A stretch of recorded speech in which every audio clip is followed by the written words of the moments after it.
Test, test. Is this thing on? I think so. Hey everybody, it's me, JJ, the owner and proprietor of Bright Idea Records, located at brightidearecords.com. Bright Idea Records, the brightest minds in music. It's pretty quiet in here, so I'm just going to use the camera microphone. That's what I'm going to do. Well, that and kind of get this day rolling, if you want to call it a day. I call it a hell of a day. Hell of a day. Tell you what. Nah, this is no way. I'm not going to be sitting on the couch. No, not for a little while anyway.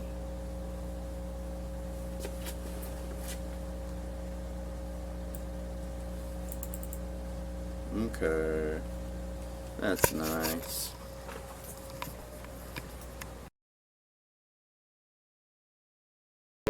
What happened? Why am I in the handbasket again? Are we finally going to hell? Oh shit. Uh-oh. Alright. I got this. Don't worry. I got this. You are the one to abuse. I got this. I'm gonna go ahead and ask. I'm gonna make a request of my audience. It's a pretty common one. My request is just bear with me. You know these videos don't ever start out too smooth. You know? What the fuck? I guarantee you though, I am not depressed. I'm gonna put that back up, okay? Don't worry about it. As I was saying, I am not depressed. I can't afford to get depressed, if you know what I mean. It's like if I were to get depressed, I might actually do something about it. Motherfucker! Okay. That's it.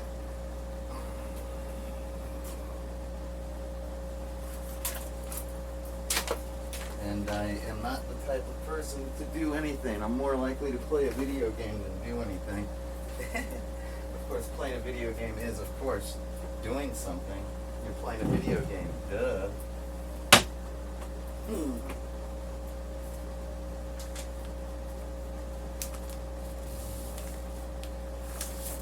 Whoa! Rocked back on my heels there for a second. That was a close call. It's a good thing I'm a skateboarder, huh? Whoa! Of course, that doesn't help with all the hand surgeries I've had, but oh well. All good. I got this.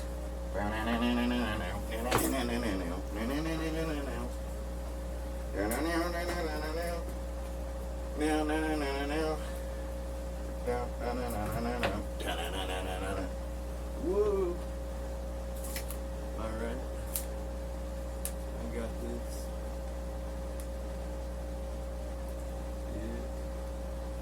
Okay, do something like this. It seems like the routine, I think. Like clamp this to a nail, I think. How did I ever do this? I don't know. It's something too ingenuitive, too creative. I can't mimic it again. Uh-oh. Well, that's not the first time. No, I did it. It wasn't that creative. That's what they all say. Wasn't that creative, JJ? Too true. So why would I be depressed? Well, I fucked up. I missed Cactus Con. Like, it's still happening. I suppose if I were to, like, get abducted by an alien and maybe... It's not even that complicated. It's only like 2 hours away to get to Phoenix. It's really not that big a deal. And if I talk about it, people are probably going to think that I'm like some kind of attention whore, right? Like, oh, why don't you just shut up and go to Phoenix, JJ? Like, that's probably what most people would think. It's not that easy, but okay. Good point. Thank you. Thank you, unsympathetic person. I appreciate your good advice. Just get up and go to Phoenix. Yeah, that's what I tried to do at like fucking 6 in the morning and catch my Flixbus. And I was wide awake. I was getting ready. Somehow I managed to be late and miss it though. So whatever. I may not be at one of them hacker cons, but you know what? I can still drink like I'm at one. Granted, I think that's more of a DEF CON thing than a hacker con thing. But whatever, man. Once you've been to DEF CON, especially if that was your first con, everything just sort of feels like DEF CON. I mean, especially when you're drunk. Right? So, no, I refuse to get depressed over missing a con. Granted, it would have been really nice to go. Like, I really like Cactus Con. It's been fun. It's like, I think it's always been free. Like, you just go there and you geek out. Like, some of the topics, this one was going to be like, how to get a free lunch by hacking a point of sales terminal. Like, how badass is that, right? It's no wonder everybody wants to get into cybersecurity. Hell, I could go for a free lunch right now. I haven't had anything today. It's barely started today. I haven't even had my first cigarette. No, I tried to catch the bus and I fucked it up, and I looked up the schedule and, like, you know, some seats were full, so if I would have, like, maybe wait around, you know, and, like, ask the bus driver, hey, did you get any no-shows? Did anybody... Oh, by the way, this is just spandex.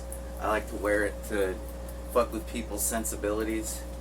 It's like, I'm not really that trampy. I'm not really that slutty. I just play a trampy slut on television. It's fun to fuck with horny people's sensibilities, because they're so gross. You know what I mean? It's like, they tend to do a lot of double takes, because they're always looking at things. Fucking horny people love to stare at other people. It's really fucking gross. But where was I?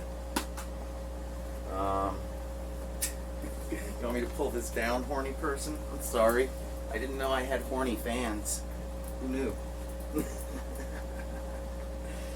No, I'm not gonna pull it down. No way. It's too funny. I gotta keep my smile, because yeah, I could have done that, but of course, you know, that's not a good way to catch a ride. It's like, if you miss your ride, you miss your ride. But as far as I know, they might have a policy, you know, the Flixbus Corporation, they might have a policy that says that you can't even, like, you know, board. But I don't think that would be the case. You know, the bus system, the public transport, like when it comes to those big, gigantic buses that bands go on tour in, the kids go to school in, various things like that. Yeah, buses have always traditionally been kind of a lenient kind of mode of transportation. You know, like if you have a transfer, you know, you can usually use it. Even if it's a little bit expired, or even if it's maybe not going in that direction, you know, it's like, it's kind of like, it's not quite like riding an airplane or what have you. Traditionally a pretty lenient, like when I went to DEF CON 6, I think I was either 15 or 16. You know, you guys knew me, I was at the Avenger at the time, and went to the Plaza Hotel, took a Greyhound, and it was so convenient, because the Greyhound station was built into the plaza. It's like, of all the hotels for a little kid to go to his first, I mean, almost adult, young man to be going to his first HackerCon, you know, that was a pretty a good twist of fate right there. I didn't even really know, because, like, looking shit up on the internet back then was kind of a pain in the ass. You had to dial up and all that. You know, I'm kind of like a, by the seat of my pants, by the skin of my teeth kind of last minute, kind of haphazard, kind of loose cannon. They're kind of like always been that way. And it's just worked out for most of my years. I don't know if it's because I'm in the middle of a huge like opioid epidemic and can't get my fucking time release medication like I've been living on for 15 fucking years, and I'm totally chemically imbalanced, and I probably just sound like wah wah wah wah because nobody knows what it's like, you know. So whatever, you know. It's like you're like, well, oh, that's the reason why you were late for the bus, JJ. Well, kinda. Shit, man. Yes, last year I left Tucson twice, basically.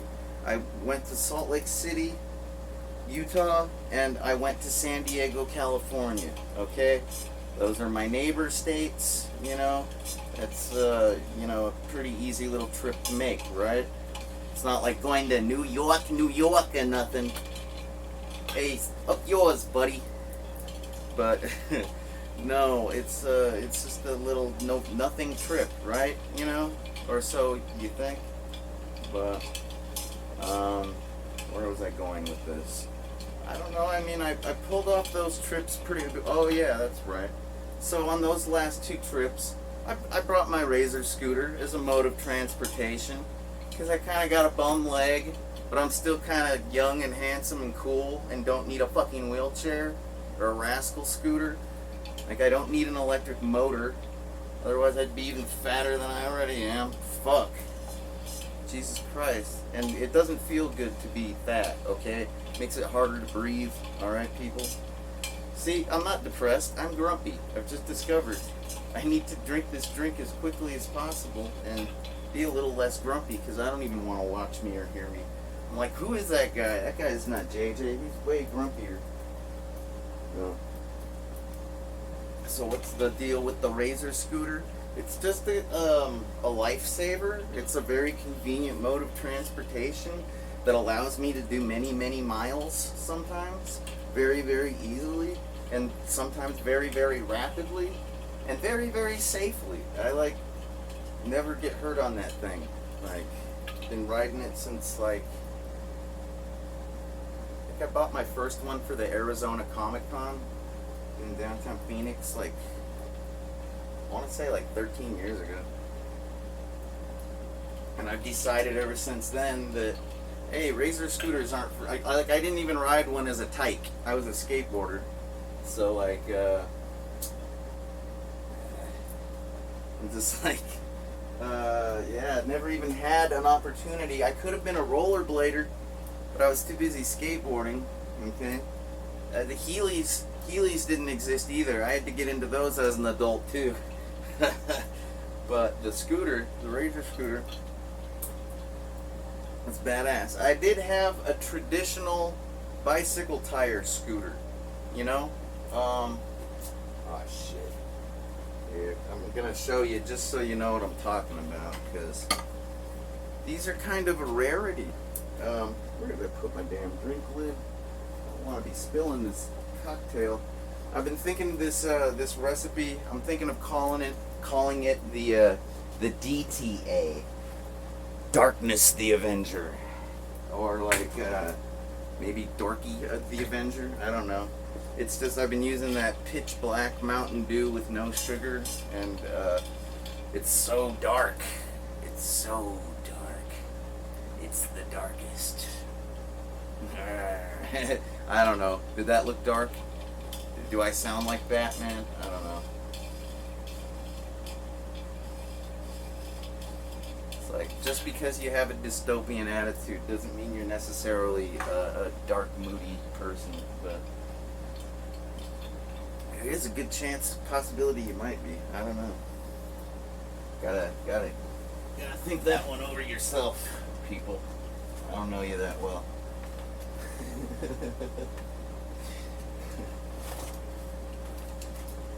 Oh yeah, I know you. I know you. I just don't know you that well, okay? Okay. Alright, so. And yeah, what about the fucking Razor scooter? Well, I'm getting to that. I'm sorry. I don't mean to lose your attention span. Or lose your attention. I don't mean to fucking dilly-dally. I just wanted to demonstrate because I've been trying to like restore this and it hasn't always been there. So you see, this is an old school scooter. It's almost like a bike, right? End of demo.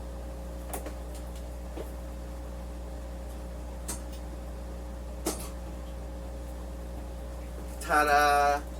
Yeah, man, I had one of those when I was a little tyke and got to cruise around like Venice, California on it. That was pretty dope. Santa Monica Pier, play video games at the arcade at the pier, pretty badass. But I learned the scooter motion way back then, so naturally picking it up as an adult was simple. And the Razor scooter is just like that, but the tires, the wheels, are not so bouncy. You know, they're more like polyurethane as opposed to bike tire rubber, if you will. So, and I do. Oh, trust me, I will, and I do. I mean, can't you tell? Going my way.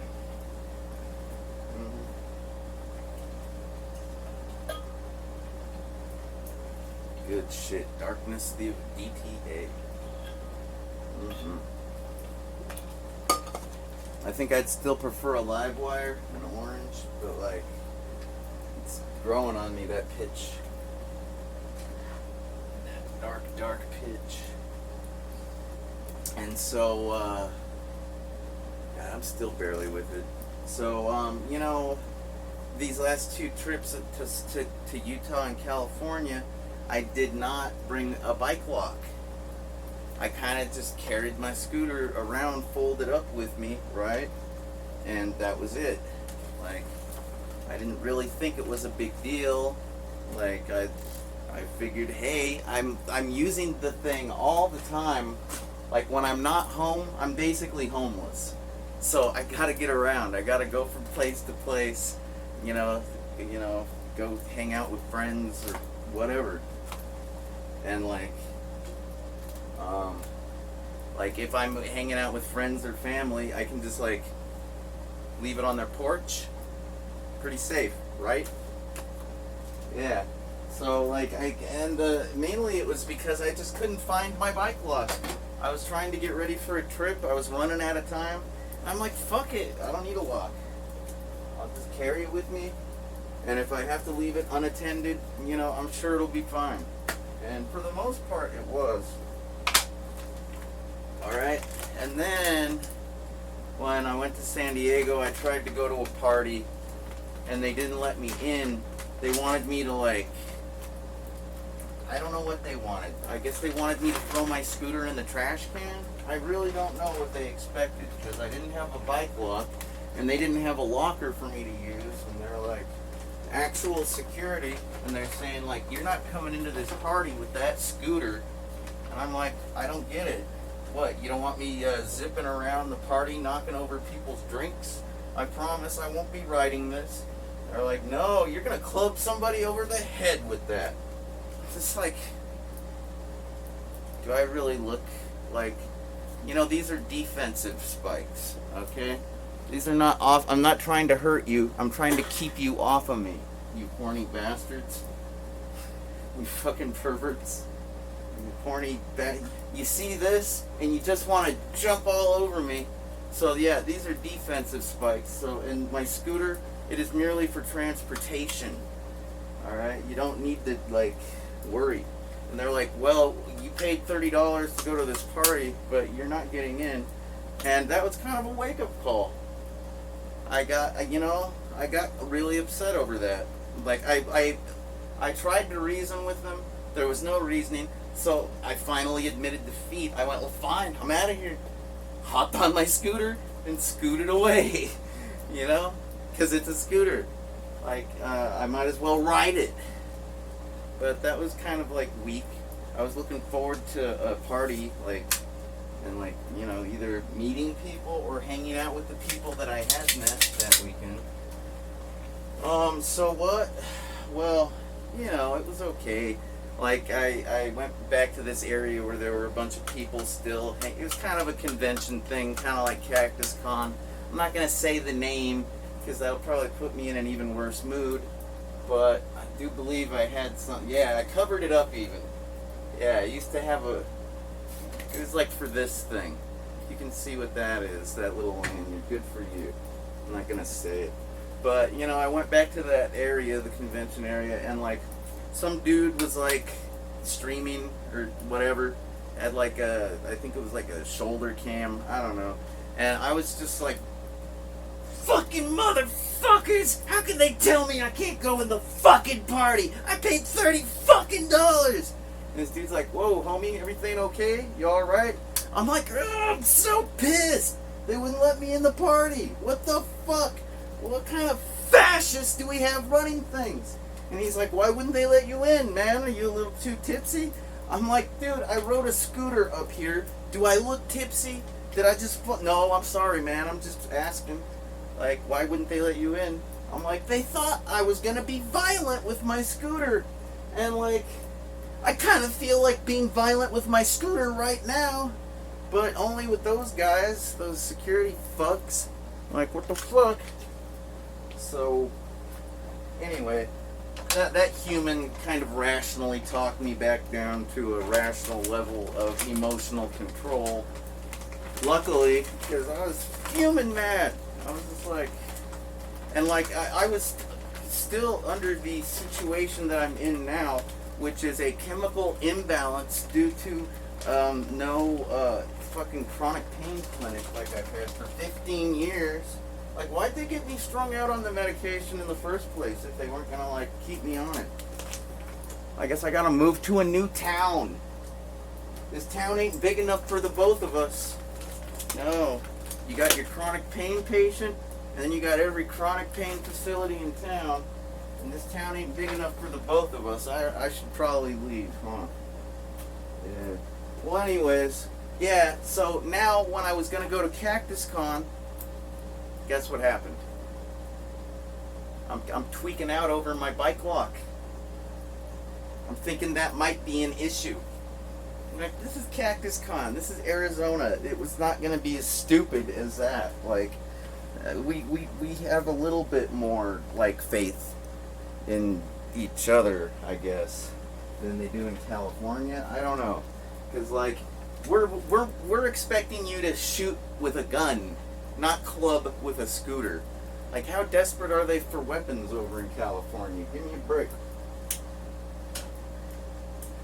When you gotta start using wheelchairs and scooters and tennis rackets, frying pans? Like, what are they using for weapons over there? We use guns, and we're very polite. We go, how do you do? Good morning. Oh, yes, it is a beautiful day. Because we don't want to get shot. And it's very lovely. We're very polite here. And sometimes people do get shot, and it's very tragic. And I don't want to make a joke about it. And I don't want to make a point out of that.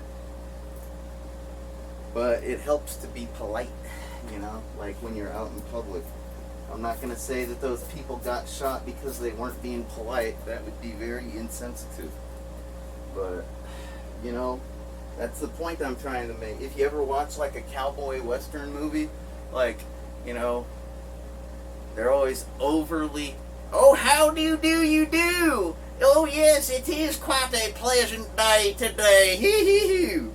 They're like total fucking yokels.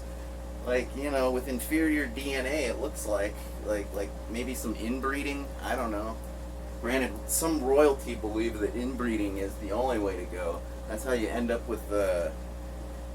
Oh, no, wait. The blue blood is from the silver that's in the silverware that they... whatever, man. Fuck other people. I'm talking about me and how disappointed I am. But, so, I'm not depressed. I'm not even angry. Just disappointed. And yes, that includes myself. I'm disappointed in myself because I could have probably pulled this off somehow. But, it's just scary. Like, I was trying to get ready for the bus. Like I say, freaking out. Like, at first, I was thinking I was going to use this lock. It's a pretty standard, solid, bulky. Now this is a weapon, okay? This is more effective. Conk. That would be way more effective than my razor scooter. Just saying. You could definitely knock somebody out with that. And this coiled up kind of bike lock thing. This is pretty lightweight. I mean, not a very good weapon. This part, you could hurt somebody. I don't think you could knock them out though. It doesn't take a whole lot of pounds of pressure to make a human brain slap against the skull. Like, that is something that will cause a person to, quote unquote, get knocked out. Get knocked the fuck out! I need to get some fresh air in here. It's a little stale. Oh wait, that's just me, never mind. Yeah, I wasn't even like, I didn't even like change my clothes or shower. Like, I went straight to the bus. I've been wearing like I changed my pants, but I've been wearing these wristbands, these wrist wraps for like 3 or 4 or 5 days now, I think. I don't know. Who cares? I don't. But yeah, this, I forgot about this. This is what I usually use on my Schwinn Predator, my BMX. So like, it just didn't cross my mind. I guess I haven't been using locks on my transportation that much. My car's been broken for like 6 months, so like, I haven't even been locking the door because it's already locked, and I don't ever unlock it because it doesn't run. Yeah, it's all good. It's all good. It's my fault. I know that. I will get it fixed eventually. Don't worry. Alright? Somehow. I mean, what else am I going to do? What, curl up and die? Well, as appealing as that does sound, nah, I'm probably not that lucky. I've had quite a few near-death experiences. Yeah, not that lucky. But, and yeah, now you're like, oh, poo-hoo, JJ. Oh, now he's getting dramatic. No, not really. I think y'all know I'm a pretty realistic, pragmatic kind of, I'm always trying to get to like I'm either trying to make a joke or I'm trying to get to the core truth. One of the, and if I'm making a joke, it's probably a joke about getting at the core truth. So, what is the core truth? The core truth is the truth that's beneath the surface. The truth that is between the lines, right through the lines. What lines? Duh.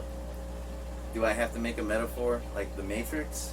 I don't know. I don't think I'm in the Matrix, but I do think that like the stuff the world is made out of, like stardust or whatever, you know, on like an Ant-Man level, like on that go past micro, go into nano, you know, it kind of gets a little bit like code, don't you think? I'm not a physicist, so I'm not really like authorized to theorize about that kind of stuff, but yeah, man, that's the core truth. So I'm not a fucking attention-seeking little dry. If anything, I'm a ninja. I live in the shadows, and you only see me when I want you to see me. All right, and even then, you're probably not gonna see me because I'm not that famous. Fucking ninja! Where'd you go? Where'd you go? Hey, where'd that ninja go? Excuse me, have you seen a ninja? Like dressed in black? Wearing some sunglasses, mohawk hairdo? No? Haven't seen that ninja in particular? Oh, you saw some other ninjas, and you think he might be hanging out with them? That doesn't sound likely. This guy's too ninja. He doesn't even hang out with other ninjas. And that is kind of a good lead-in to, like, kind of my disappointment about missing Cactus Con. And that fucking bike lock was a good contributor to my missing the bus. Just freaking out. And I'm not gonna blame the fucking security people for my freak out. Okay, that's my post-traumatic stress. I deal with my post-traumatic stress. They don't. They cause it, but I'm in charge of dealing with it. And you're like, geez, JJ, how traumatic could it have been? It was just a discussion. Yeah, it was a discussion about violence. And the very notion, that they had the notion that I had the intention to commit violence. If you can't see the correlation between like a trauma and like, you know, we live in a very sensitive culture right now that's all hung up over words and political correctness, and that's great because it exposes people to empathy, sympathy, walking in someone else's shoes, you know, trading places, like just like getting outside your own asshole, because usually your head's stuck up there, most people anyways. You know, they're so busy with their routines. That's another reason why I didn't make it to the convention, is because I'm not a routine-based person. I mean, I have a lot of functions and procedures, but routines, not so much. I'm sure you programmers know what I mean. A routine usually involves a schedule, I think. You know what I mean? And I've never found schedules to be very rewarding. They're not really worth the trouble. It's like, what? You want me to adhere to a schedule to go to school? School's not fun. You want me to maintain a schedule so I can go to work? Work's not fun. Like, every band I've ever been in, it was a struggle to make it to band practice, like, on time. Usually I would get there hours early and just sort of hang around the area just to make sure I'd be at band practice. Because, like, if I didn't do that, there was a good chance I was going to be late. I just fucking don't do routines, man. They're not worth my trouble. Never have been. And if you do them, well, good for you. You probably learned as a child, when you were this tall, you probably learned how to go to school and, like, get up in the morning and function and all that shit. Right? Me, I had asthma. Sometimes I'd miss months of school for, like, bronchitis. Like, things that don't, like your average cold and flu bug goes away after a week or two or something, right? Yeah, bronchitis, not so much. You kind of got to, these days most people get a Z-Pack, like erythromycin, antibiotics, that kind of shit. And, you know, when you're only this tall and your parents don't really have the same problem and they aren't like, they don't know the root procedures and the functions to go through, like, it's a very simple function, really. You go to the, it's a very simple routine. Okay, you go to the hospital, emergency room's good enough, urgent care's good enough. You say, doctor, I'm hacking up lots of green shit. Sometimes it's yellow, sometimes it's brown, sometimes it's black, sometimes it's red. I can't breathe, and I need oxygen for my brain to work, so I can't think, I can't breathe, I can't think, I can't move, because, yeah, once again, kind of need oxygen to move. So basically, because I can't breathe, this is what I've been looking like for the past 2 weeks. I try not to move, I try not to think, I try not to breathe, because I can't, right? And that's when they usually do like an x-ray, and they get their stethoscope and put it on your chest and your back, and then they determine, oh, your lungs sound soupy. It sounds like you have a lot of sputum inside your lung bags, so your oxygen, your O2 bags or whatever. So I'm going to write you a prescription for erythromycin, otherwise known as a Z-Pack. I would use penicillin. I would prescribe that, but this isn't like 100 years ago. I guess erythromycin is more advanced than penicillin. I don't know. I'm pretty sure you can grow penicillin at home if you just stick your bread like on the counter and let it get moldy. And if it's rye bread, I think that turns into LSD. I don't know. I never took chemistry. I'm a high school dropout. So, but it's something like that. It has something to do with the molds and the funguses, and that's how we stay alive and functioning and shit like that. And yeah, functioning. Who does that around here? Nah, man, it's been so cold, and I don't do cold either.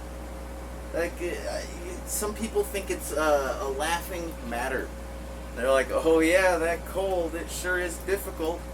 Motherfucker, my teeth chattered. Like this is the only position I can maintain when it gets to be like 60 degrees or below. Okay? I'm from the desert. I remember some summers I'd be riding my bike and it would be 120 degrees outside. And like, the way that works is you ride your bike for a couple minutes and then you find a tree and you hide in the shade for a little while. And then once you feel like you're not going to die from dehydration, maybe you drink some water, some shit like that. Then you get back on your bike and or skateboard, and then you play some more, and then, you know, you find some shade. It's basically like it's like what your average teenager looks like when they skateboard.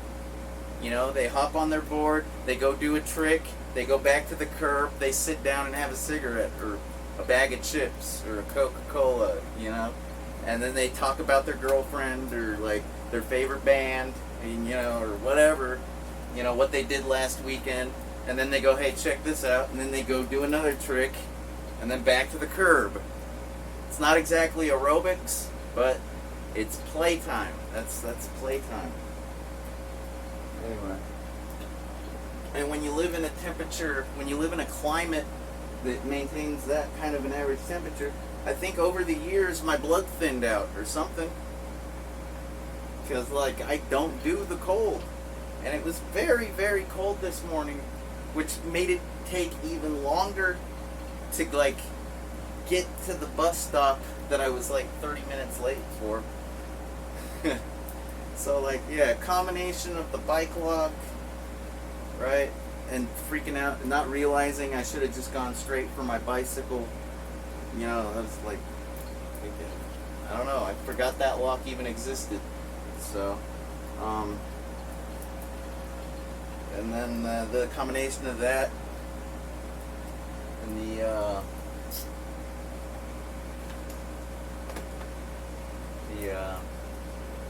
we were just talking about the temperature being so cold, frigid, is that the right word? Like, made it difficult to move quickly, that's for sure.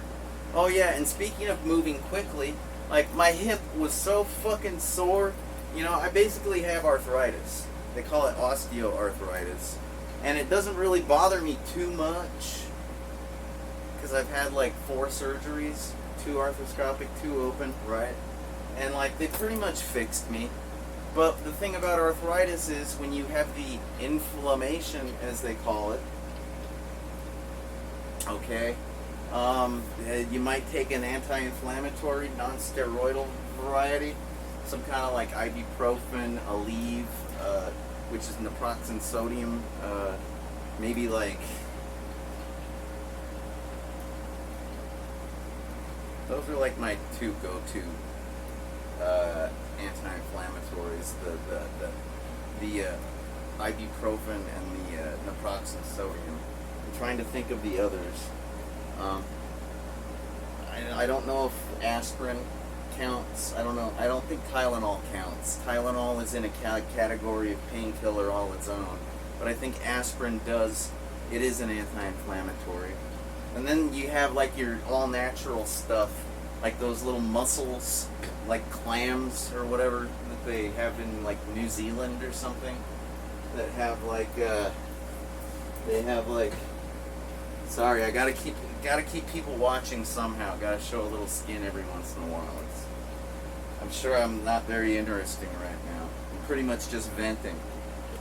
A lot of my programs and uploads are these days where I'm standing in front of a camera is just me fucking venting and like processing, because life is hard and disappointing, and if I don't make it fun, the world is going to extract all the fun out of me.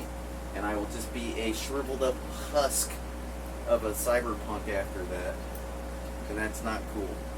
So I gotta process. I gotta know thyself. Do the temet gnosi thing. And lucky for you, I feel more comfortable in front of a camera because, like, I don't know, man. When you're strange, no one remembers your name. When you're strange, I'm just a soul whose intentions are good. Oh Lord, please don't let me be misunderstood. I might as well be sharing a video of the process of processing, and the routine of routines, and the procedure of procedures, the function of functioning, right?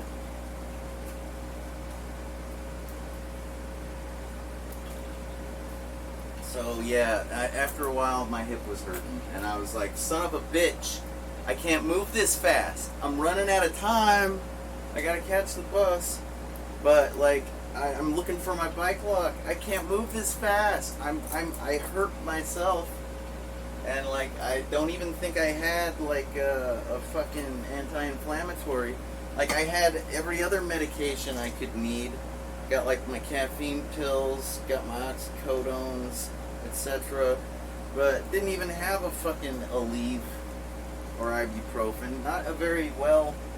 Sometimes riding by the seat of your pants and the skin of your teeth, the seat of your pants. Yes, yeah, I guess the older you get, this ain't about age, man. This is about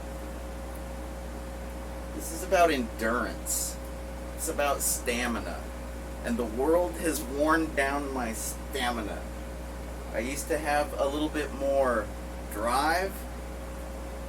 I don't know if you saw the video that I made recently where I was showing you the injectable testosterone that I was using to work on my pants, which are right here.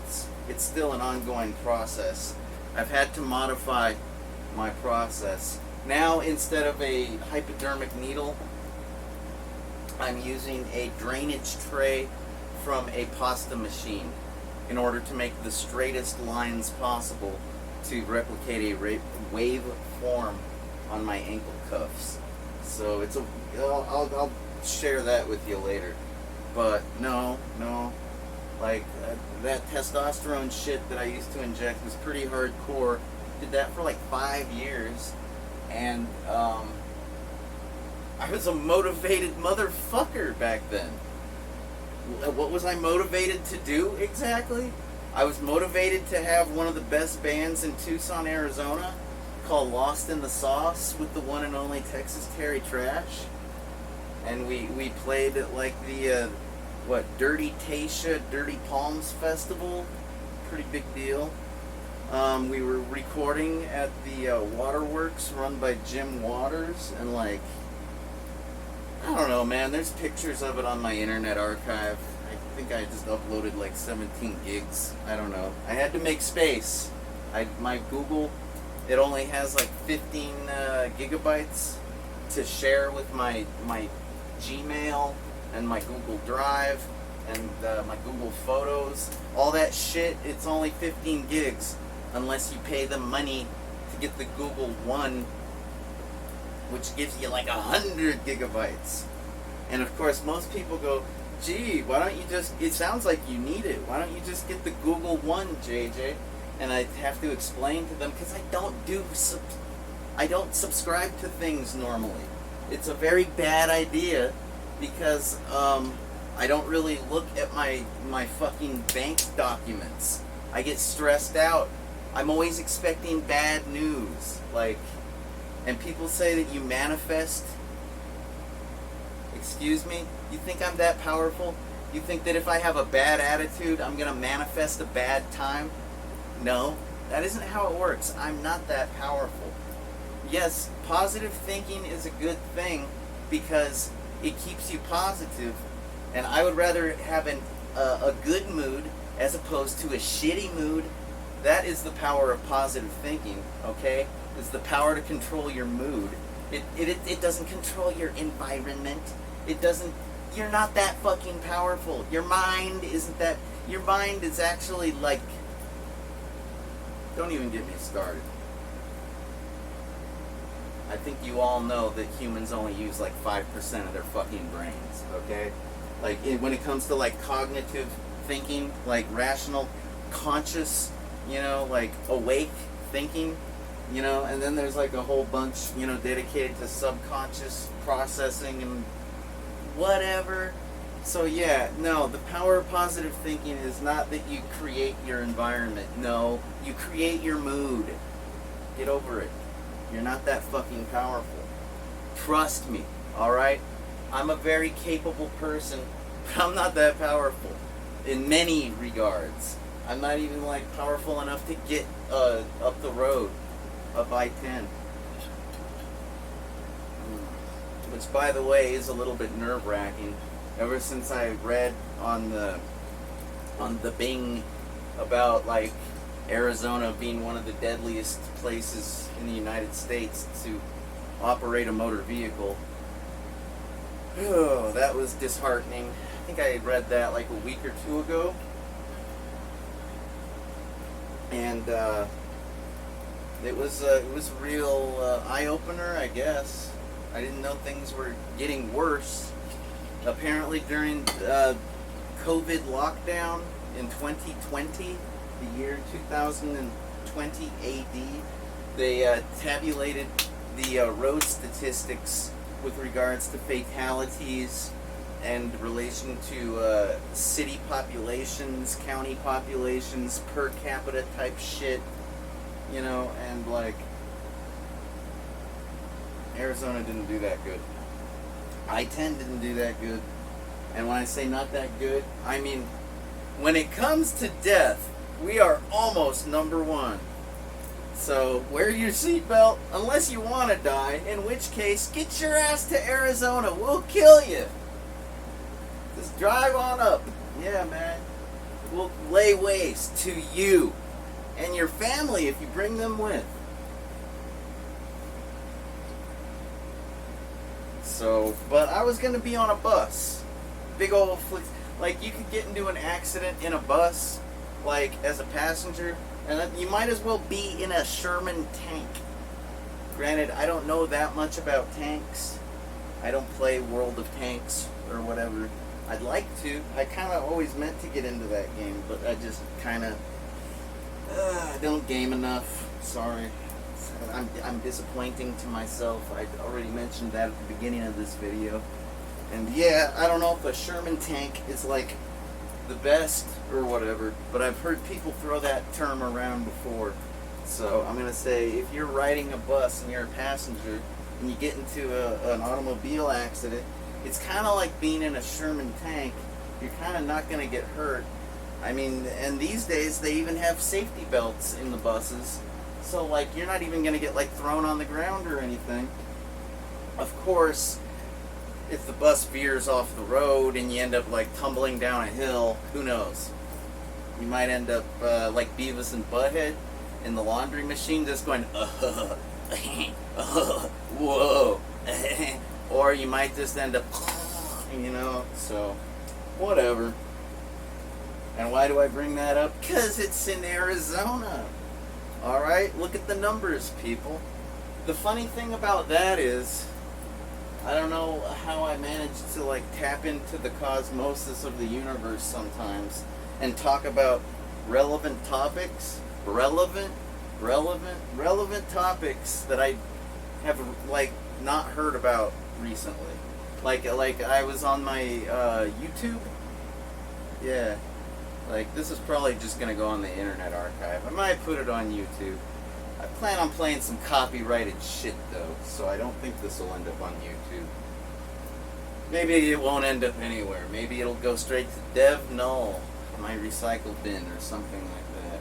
But no, man. What I'm talking about is this this episode on YouTube of the JJ Styles Bright Idea promo commercial that never ends. That's all that these uploads are. They're just Bright Idea Records commercials. It's just promo. Yeah, that's all they are. But You can think of it as reality TV if you want to, or like some kind of a weird little program like they used to do on Saturday Night Live back in the 90s. Like, what the fuck was, oh, I like to make drawings.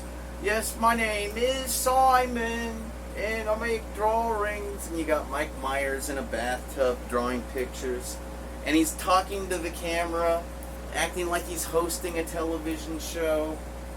And I mean, as far as I could tell, it was like a show. It was like a, I don't know, like a public access show, like a public radio, public television.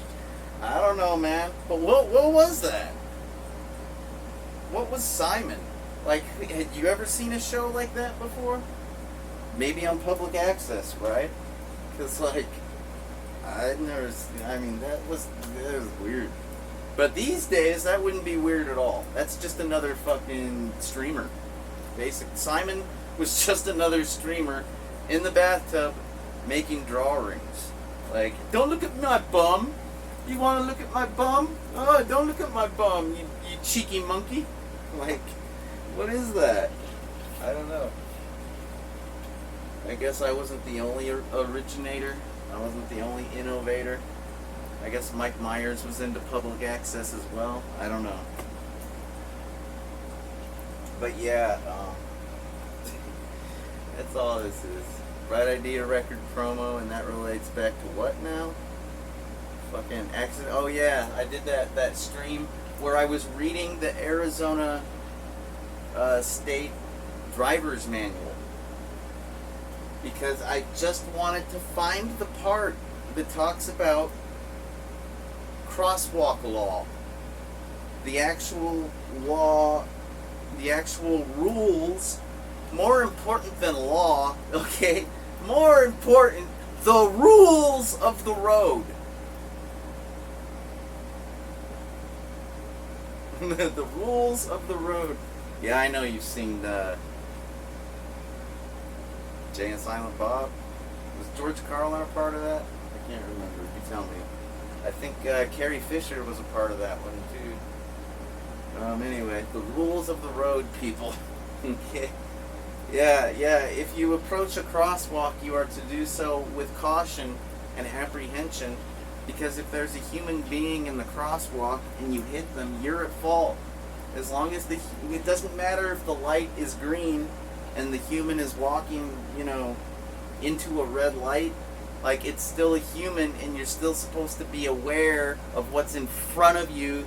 You're not supposed to be distracted driving, like, and you're supposed to not hit them. And if you do, you'll get in trouble, because those are the rules of the road.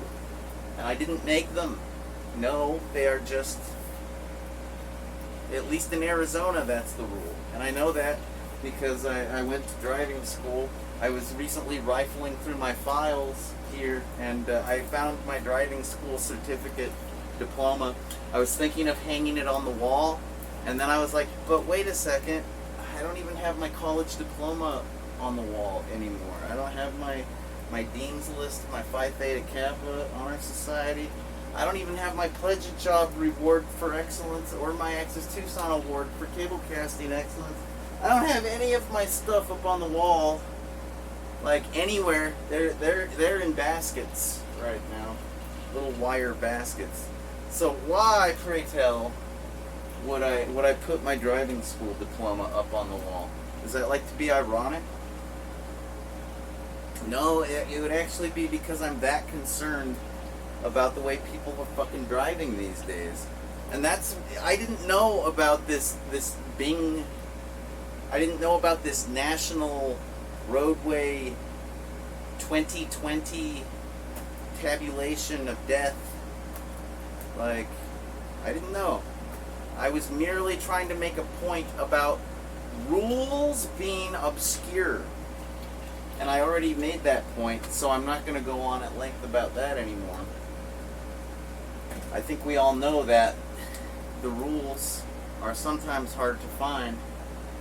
And my ultimate point to that podcast was that I think it's a viable legal defense to just say, Your Honor, I mean, I'll plead guilty if you want me to, but I'd like to plead not guilty because I didn't know the rules.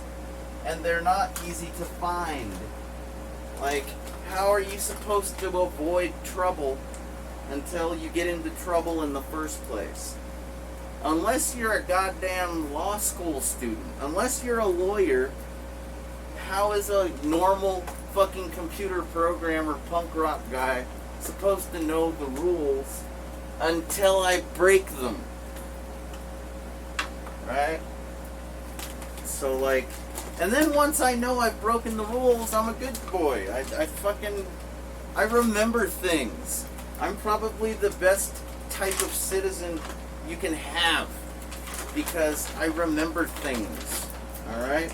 A lot of people forget things. I'm not that lucky. I drink like a fish, hoping to forget. Never do. No. One of these days it's gonna work. I just gotta keep killing the brain cells. It'll work. And then I will be easily amused, just like Kurt Cobain promised. You know, I wish I was like you, easily amused. I know, Kurt. Yeah, I'm trying. I'm trying my hardest. I think it would be easier if I just used a blunt object on my skull, but I'm kind of a coward. Sorry. I don't want to hit my head. At least not that hard. That's scary. I've had a few traumatic brain injuries. They're scary. I wouldn't recommend them. No.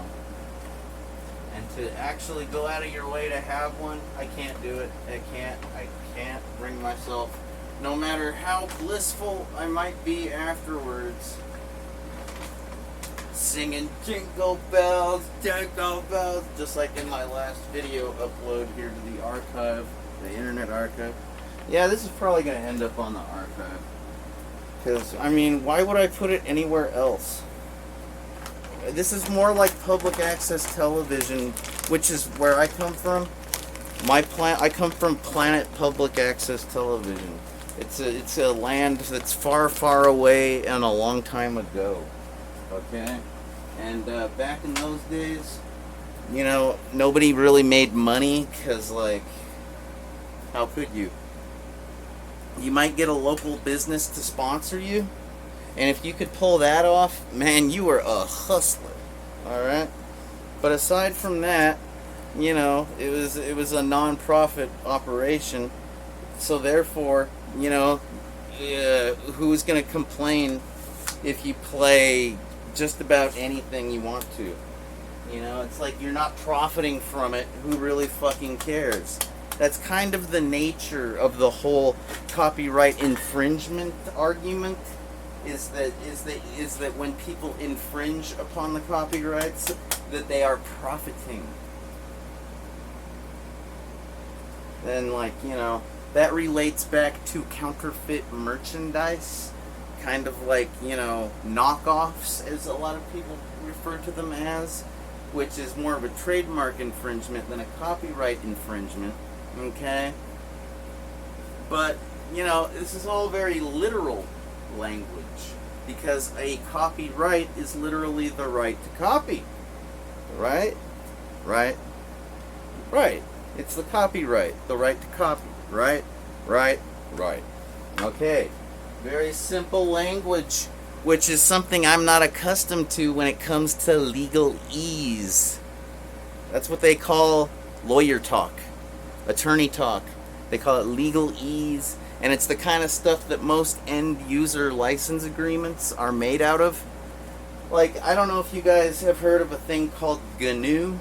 It's spelled like GNU, and I've known about it my whole life because I started running Linux when I was this tall, back when it was called like Slackware 3.0, back when it was called like Caldera, back when FreeBSD was like version like 2 or 3, like, and technically I guess NetBSD was my first, because I didn't even have a system good enough for FreeBSD. But what's the thing? The GNU license, it stands for GNU. GNU is not Unix. Alright, because I guess it was a license type of thing that was made by computer programmers and system administrators that were basically Unix geeks, you know? So, like, I guess people were confused at first as to what a GNU was, and they were like, does this have anything to do with Unix? And they're like, alright, let's clear that up right now. Alright, we're going to call this GNU is not Unix, which I guess is what they call a recursive acronym, because the G in GNU is kind of arbitrary, if you think about it. Because, like, the word GNU, like, if you have an acronym and you make the first letter a word, it's just any old arbitrary word, I think that's going to make it like a recursive acronym. I don't know. But yeah, that's one of the few end user license agreements that's pretty readable. It's nothing like the iTunes agreement, okay? Which, by the way, I would avoid agreeing to. If you can run iTunes and avoid agreeing to their... You saw that South Park episode, right? Okay. I'm just saying. Some people tell me South Park isn't real, and I say, prove it, okay? Pretty fucking real for the most part. Sometimes they make fun of people a little too hard. I don't know how, like, Michael Moore or Al Gore or Snooki from Jersey Shore or, like, Christopher Reeves. Wait, is he still alive? I think I heard Christopher Reeves died, so I'm not gonna ask dead people to...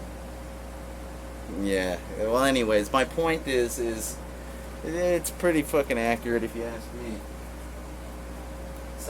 The job that South Park does of portraying how up their own asses, like heads up asses.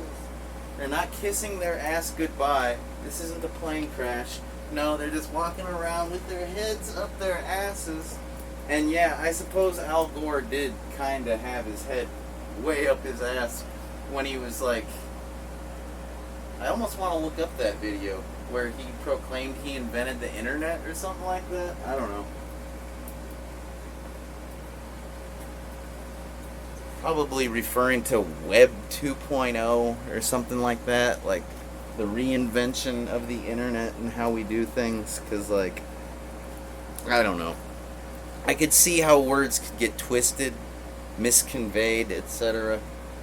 with regards to, like, who did what, when, you know, kind of like the whole Zot the Avenger thing, being the original streamer. It's like, oh, Zot wasn't on the internet. Oh, he wasn't using a chat room. Like, if you're a streamer, you use a chat room. It's like, motherfucker, I was using a goddamn chat room on Video Virus, and obviously that was on the internet, and that was only 10 short years later. Alright? Like, the technology wasn't there yet. If it would have been there for video games and more, I would have been using it. We were all still on dial-up modems. When I was 17 years old, I went to work at an internet service provider, and we were providing DSL for the first time ever. If you wanted DSL, you had to live within 2,500 feet, not yards, feet of your, like, local switching station, you know? Like, there's a whole lot of telecom industry terms, like a CLEC, like a switch, like a DTMF. There's all these weird little telecom industry terms. I know this because I was on a board of directorship called Telepac when I was like this tall. No, when I was like 15 years old. They're like, hey kid, do you want to swear an oath? Do you want to pledge your allegiance to your nation? Well, then how about just your county? We want you to sign this. We want you to swear an oath that you will be a law-abiding, good citizen and look out for the telecom welfare of your community. And I'm like, why not? But it was really boring. I pretty much just listened to a lot of windbags go on at length about cell phone towers and shit like that. Okay? So what? So what? Well, so what indeed? Oh yeah, the DSL, man. You know, you literally, when it was a very difficult thing to get broadband, you know, high-speed internet access. I mean, like, it was a thing already. Like, there were universities, institutions, businesses that had, like, your run-of-the-mill T1, T3 frame relay. And then even the power users at home oftentimes would subscribe to the ISDN, Integrated Systems Digital Network, high-speed digital communications link. All right? But that's a fractional amount of like the internet hookups on planet Earth at the time when video games and more was being made. Okay, most of us mere mortals, most of us neophyte, freaking monkey, primate, Neanderthal,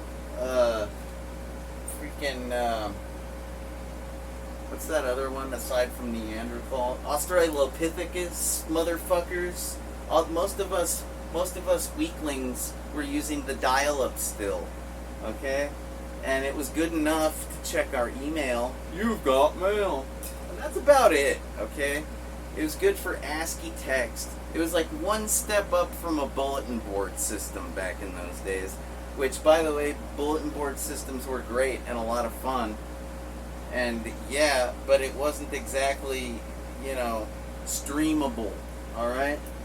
So, and I will continue to argue that point until the world agrees that Zot the Avenger is the original streamer. Because I feel like that's still up for debate. And it's not. It's a fact. It's a fucking fact, alright, people? So, just thought I'd bring that up again. I told you, I'm disappointed. I'm trying to avoid being depressed. So I have to talk about my successes on planet Earth, because they're few and far between. Like, I just had an epic fail. In case you're just tuning in, I missed my bus. And that is something I will never, ever, ever do again. I missed the bus. And that is something. Jump, jump, jump, everybody. Crisscross will make you jump, jump.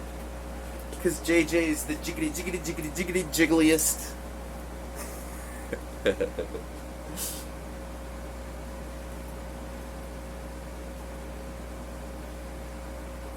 Actually, I was kind of a Mac daddy back in the day.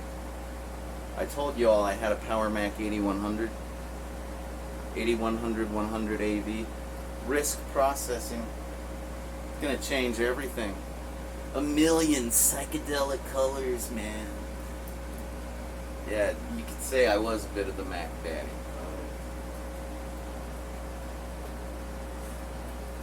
I'm working on my Mac daddy pimp walk. You gotta smile like the Finder face when it boots up. Boom! Gotta smile like a classic Mac. Oh yeah.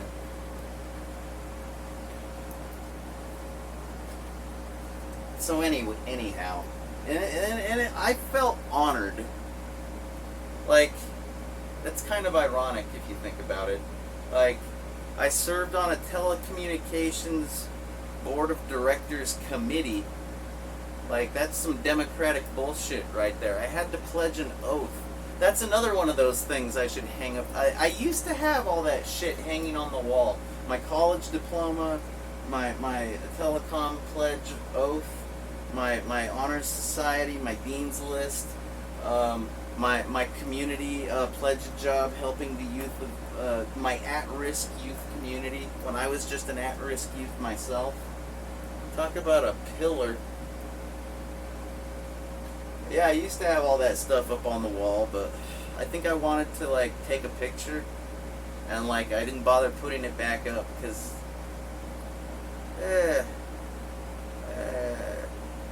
putting your successes up on the wall, it's only appropriate if you're very successful. Otherwise, it just reminds you of all your failures. Alright, so that's what that's about. It's real great to have all your certificates and diplomas on the fucking wall if you're a success, an actual major success.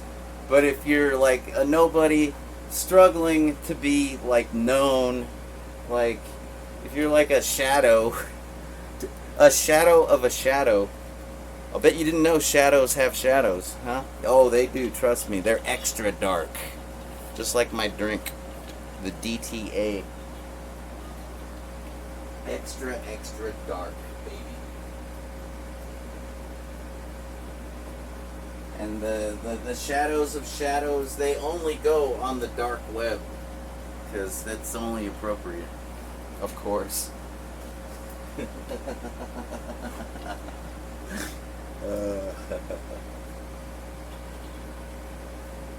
Did I ever tell you about the time I met RoboCop?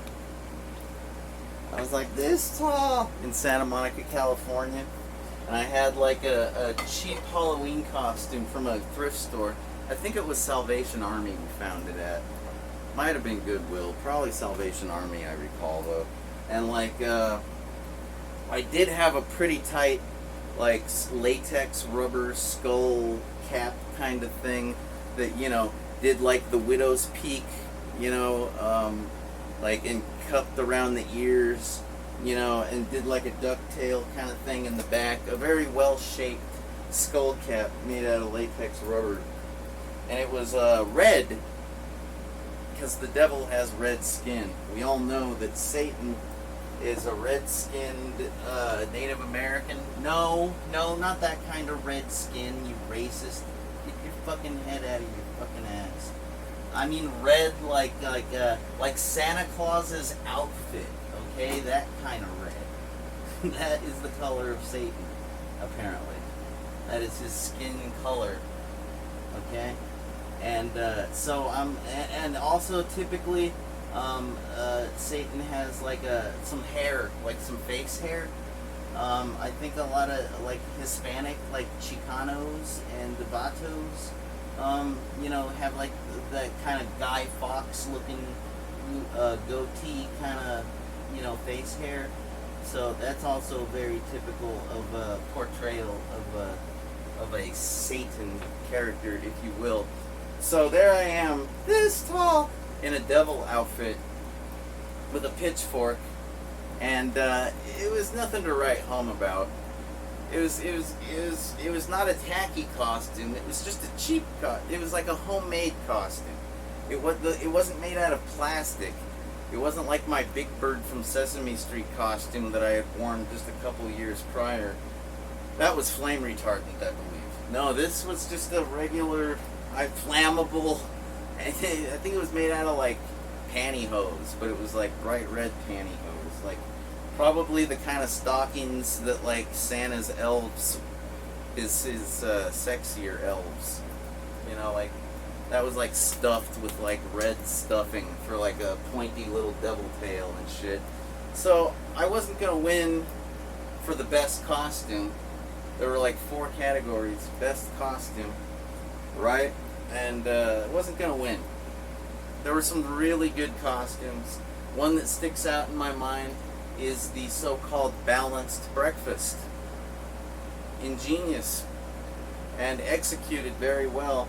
This kid had their head sticking through a table with a tablecloth, right? And there's like a pitcher of orange juice. Granted, it's an empty pitcher that has been painted orange. It was not a carafe. No, it was a pitcher, kind of like a Kool-Aid Man pitcher. Okay, pitcher, you know. But it was like made out of glass, like a typical 1980s orange juice pitcher. Anyways, sounds like a baseball pitcher, like. Anyway, and there was a bowl of breakfast cereal. I think it was like Raisin Bran. Okay, and there was like a carton of milk, you know, like a quart. It was like cardboard, and it was empty, but it was glued to the table. I mean, okay, I don't know for a fact it was empty. I don't know anything for a fact, alright? But I do have a brain, and I can imagine how somebody could make a costume like that. Like, the silverware was, like, glued to the table. This was a balanced breakfast. It's a Halloween costume, okay? You following along? Okay, pretty clever, right? Like, just the kid's head was sticking up in the middle of the table, and, like, tablecloth drape. I think there was, like, some toast, like a plate that was glued to the table, and, like, I don't know if it was real toast or plastic toast. Okay, but there. That's like an example of some of my competition in terms of, like, most creative costume, scariest costume, most original costume, okay? And I wanted to win because the prize was like a $30 gift certificate to the mall. And I really wanted a copy of Pac-Man for NES because I'd been playing it at the Santa Monica Pier at their arcade by the bumper cars and all that junk, if you know what the Santa Monica Pier is. And, like, I really just had gotten hooked on Pac-Man. Like, you know what Pac-Man is, right? Pac-Man.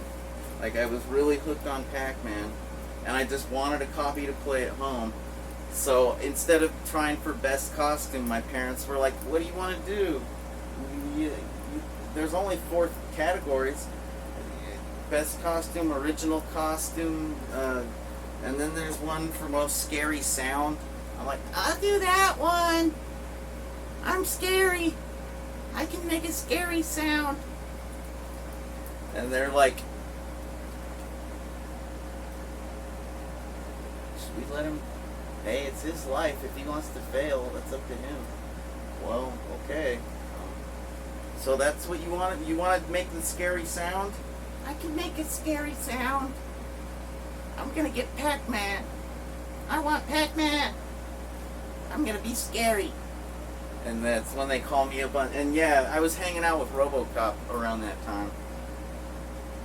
Granted, it wasn't the actor from the movie, you know, because this guy, he didn't even try. He had like a mustache. I think it was a real cop. I think that, like, they had loaned out the RoboCop outfit to, like, the police, you know, and, like, they must have had, like, a raffle or something, and so some lucky authority figure, some lucky Johnny Law, freaking Officer Friendly, got to wear the RoboCop outfit, and they didn't even shave their fucking mustache. Like, you can see it in the picture I took with them, but it's cool, man.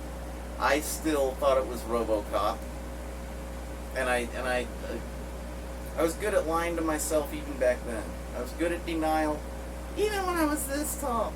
Okay. And so, yeah, I'm waiting in line with my pitchfork and my little skeleton. I think I was carrying my trick-or-treat bucket with me, too. You know, a little jack-o'-lantern with a plastic strap. Kind of like the one on the Video Virus Dance Party that says support community media. Just like that one. Anyway, those were very mass manufactured back in the day. Like, practically every trick-or-treater had those. So when they call me up to the stage, you know, I can feel my adrenaline pumping. I mean, like, supposedly I have ADHD, but I know that's not the truth. I'm not a hyperactive brat. No, I'm the ADD, otherwise known as inattentive. I'm like a slacker ADD kid. I'm like, fuck it, good enough. I'm like a Generation X. Even though I'm a millennial, I'm more like a half-assed Gen Xer when it comes to my attention. I only focus on the things that are important. I refuse to focus on things that are stupid, that don't relate to me, that don't relate to anything. Sometimes they're fabricated. Sometimes they're just arbitrary. The things that people ask me to focus on. You know? Like for example, I have experience in the realm of humanity known as prejudice. Like, I have felt prejudice because my father would speak Spanish out in public and sometimes get a racial slur thrown in his direction. And I witnessed that. Alright, that's one example of hatred and prejudice that I have experienced firsthand. I have also experienced the hatred for the disabled. Alright? It's ugly. I've also experienced classism. Alright? This is a very specific type of hate because you've got your rich, you've got your poor, and you've got your everything in between. And quite often, typically, the poor hate the rich, and quite often the rich hate the poor. And, you know, you got poor people throwing around slurs like Richie Rich, privileged. Oh, privileged is a slur? Hey, if it hurts a person's feelings, it's kind of a fucking slur, okay? It doesn't matter what's in your politically correct lexicon of slurs. If it hurts somebody's feelings, it's a goddamn slur. Kind of like when people would call me a fat-ass faggot on my show. It's kind of left a little bit of a mark. Alright? What am I getting at? Well, I'm just trying to explain that when you experience something firsthand, you know, you kind of don't pay attention to what the noobs think. Alright? Like, if you've this is an analogy, this is an overblown one, but it's like, if you're a computer hacker that's hacked NASA.gov, you're not exactly going to care what some script kiddie thinks, right? If you've hacked JPL, you probably don't care what some virus spreading wares kid on a bulletin board thinks about. You're just not going to pay attention. You're inattentive. And it can be a disability sometimes because you gotta pay attention. Like, if anybody's paying attention to me at this point, kudos, props to you, because I am a rambling man. I go from one topic to the next like a frog hopping across the street in a game of Frogger, playing Frogger with my life, Frogger with my life, which is a Bad Religion reference, which is a punk rock band. See, it's just like so rapid. To even keep up with me is like, I probably appear to be hyperactive, but that's only because I'm talking about shit I care about. Most of the time, I'm like, meh.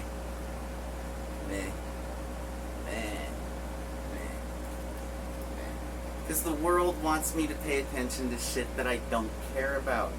I think that's literally what the difference between ADD, which doesn't exist anymore. And also, by the way, is a great little song I wrote called Addicted to Daydreaming that you can check out on SoundCloud.com if you get a chance. Pretty good little number. All original. Has a little bit of a pop-punk chord progression in it, but like, what song doesn't, right? Like, if you trace the pop-punk chord progression, and when I say the pop-punk chord progression, you know the one I'm referring to. It's like, oh, sorry camera, sorry. It's getting kind of tight in here. When I say the pop-punk chord progression, you're probably already hearing it in your mind's eye, or mind's ear, as the case may be. Right? Your mind's ear. And, you know, it's like I think Blink 182 kind of popularized it with songs like Damn It, which is like a...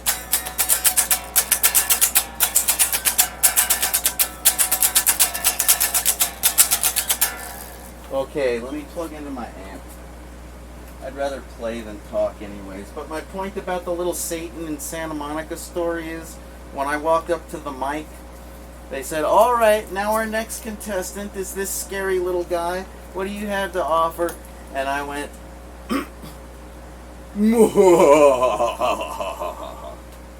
Just like it's like a guttural wah ha ha from the pits of hell. And I've been doing that my whole damn life. And it won me a free copy of Pac-Man, and that's pretty cool.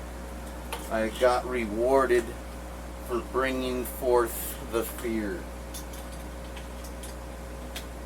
I'd rather bring the party, but if you need me to bring the fear, I can. That's what's up. And it was fun. It was really fun. I'd recommend it. I would.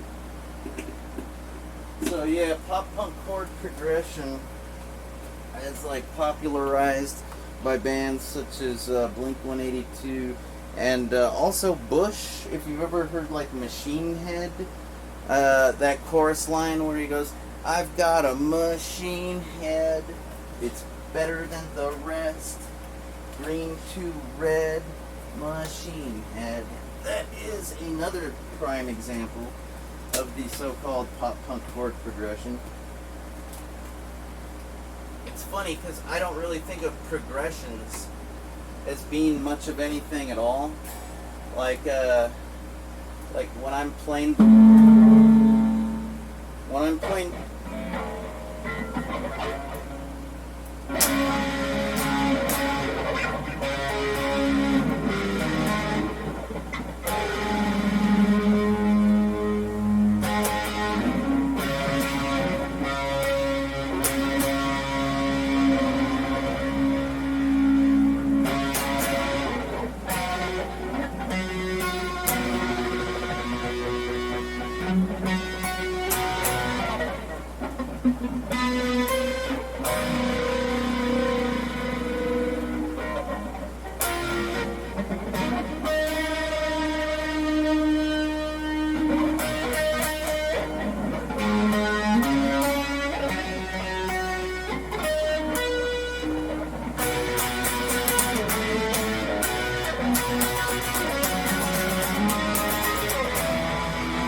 That's taking that "Damn It" song from Blink and adding a few different strumming methodologies, strumming rhythms, adding a few different picking methodologies, adding some different chords, like that chord that I was showing you. This one, if you'll notice, we started in a high-pitched register, like this one, like we were like. Which is just like your average power chord, but taken to the first, second, and third strings, the highest, skinniest ones. They're the highest register, high-pitched ones. And, well, you might recognize that chord from Blink-182's All the Small Things, right? Because, like, it starts out like...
like that's why you would recognize that freaky ass looking power chord. And then if you take it one lower, it's more like you bar your pinky. You know, it's like that was one of the things I wondered when I first learned how to play a fifth chord, which is like a power chord but even easier. It's like these two, like 1 2 1 2. It's like if you're playing a country western bass line, like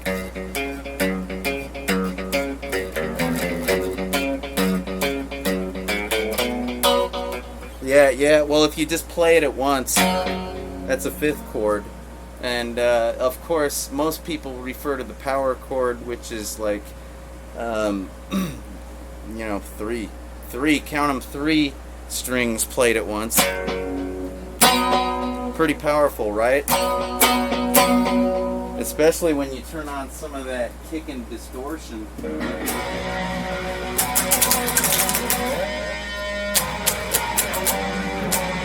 Feel the power, right?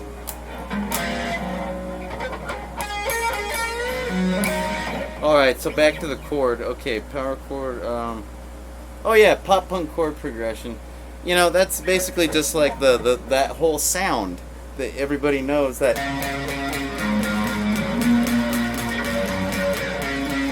You know, it's like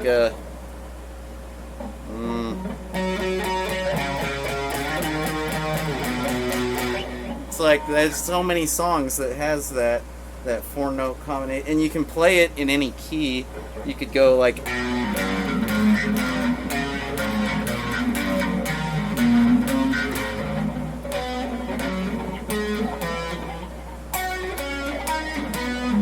that's it. So when I say that Addicted to Daydreaming has a pop punk chord progression in there, it's like, go figure. That should be a selling point to you. Like a hardcore punk rock fan might say, what a fucking sellout. JJ Styles, sellout of the year. Whereas your average music listener should go, pop punk chord progression? Where? I gotta hear it. Cause like, even bands like One Republic, I think that Counting Stars, like, lately I've been losing sleep, dreaming of all the things that we could be. Baby, I've been working hard, and we'll be counting dollars, no more counting stars. Yeah, man. I think that even has a pop punk chord progression. It's like,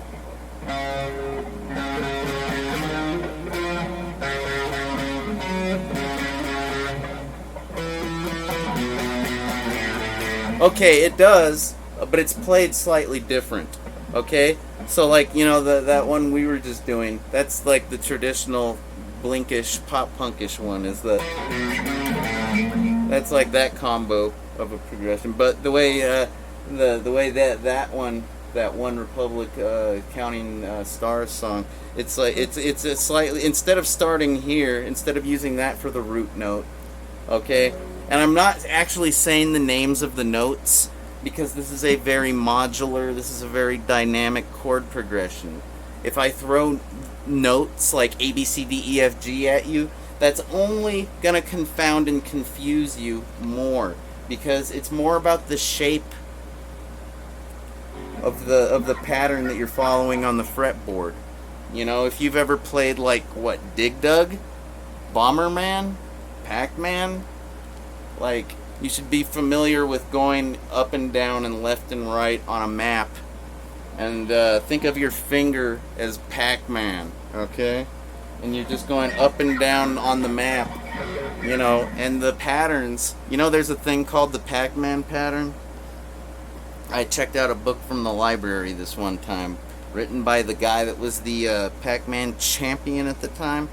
And he discussed he wrote about the Pac-Man pattern in his fantastic book, and even traced it out and gave illustrations as to what it was all about, and even his like theories regarding the algorithm and the way it was implemented.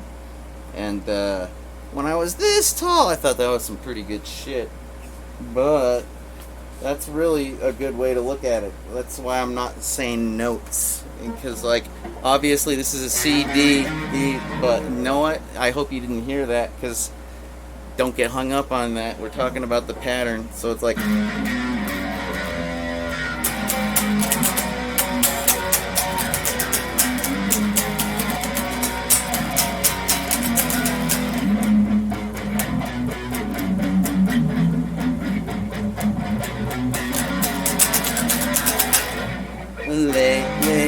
Oh wait, it's like lay. And that's actually the note. Okay, I was demonstrating on something else, but if you want to figure out what the note is, this is the way it goes. Like in reality, just to demonstrate that I'm not pulling this out my ass. It's like lay, I. Excuse me. 1, 2, 3, 4. Lately I've been losing sleep, dreaming of all the things that we could be. But lately, baby, I'll be counting stars and counting dollars and counting my cars.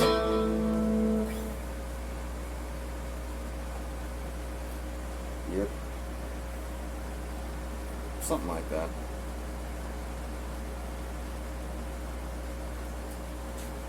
Well, I guess you know what the pop-punk chord progression is now. That was about the best. I could try to come up with a few more, but it wouldn't be the literal pop-punk chord progression. Like, you can look that up on Wikipedia, and it'll get real in-depth. It'll tell you everything you ever wanted to know about Damn It by Blink-182.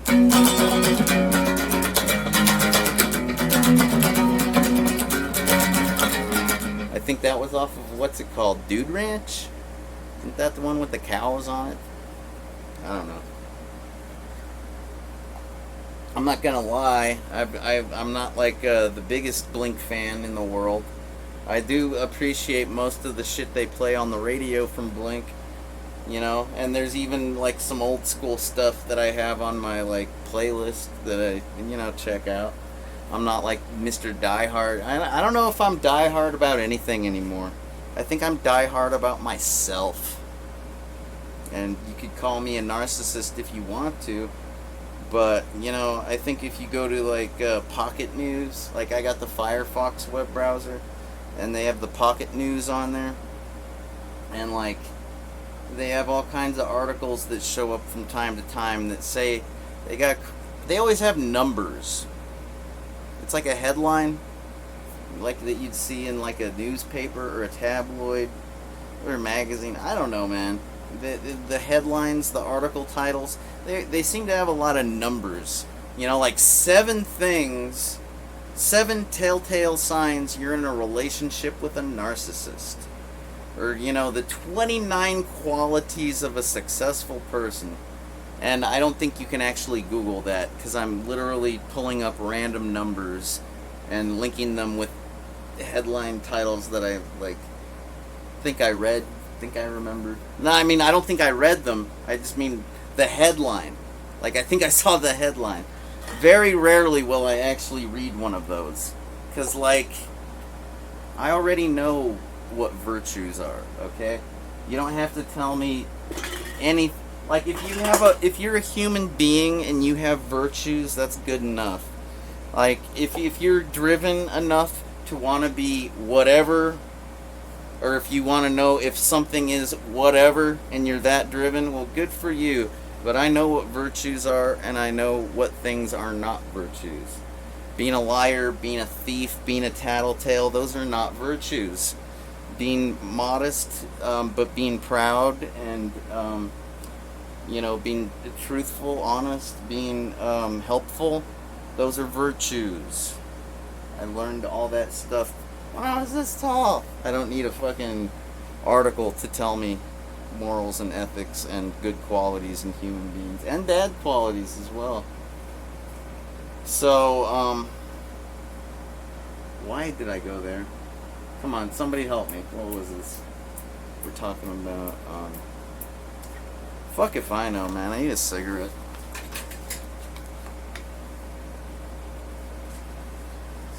do with music, right? I was talking about Blink, and like, yeah, I'm a fan, kinda. Like, back in the day, I was such a hardcore punk, like, I didn't want anything to do with Blink, you know? Nor Green Day. And, in fact, not even The Offspring, if you can believe that. I didn't even go near Rancid. No. No, they were all a bunch of corporate sellouts to this hardcore punk. Alright? They were total sellouts. And like, I didn't appreciate what sellouts actually do for the world. Like, in terms of converting the masses of butt munches, the masses of douchebags. How about we just say the masses of morons? Alright, so like, you've got your mainstream artists that, you know, to a hardcore, diehard aficionado, that's it. It had something to do with being diehard. I think I was going to talk about being like a diehard gamer or something. I don't know. But like, it'll come back to me. So like, yeah, these mainstream sellouts, I saw no utility in their existence when I was an up-and-coming wannabe hardcore dude. When I was like this tall. Okay. And, yeah, man, I wouldn't touch any of those bands with a 10-foot pole. You know, I wouldn't go near them, and if they were on the radio, I would turn the dial, like, because they were just mainstream sellouts that meant nothing to me. Granted, I still kind of like the Rollins band, and I wasn't even that into Black Flag yet. But that song Liar, Beavis and Butthead liked it, and I kind of liked it.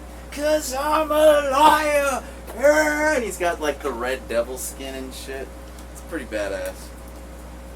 That was off of the Weight album, spelled like heavyweights. W-E-I-G-H-T, I think. Unless I got my I's and E's backwards again. Oh, so what, JJ? Yeah, you're such a hardcore punk. Good for you. No, I was. Look, it's like Green Day says, I came around. Alright? I was too hardcore for thou, but then I came around to see the beneficial elements of the mainstream, you know, sellout genre, if you will.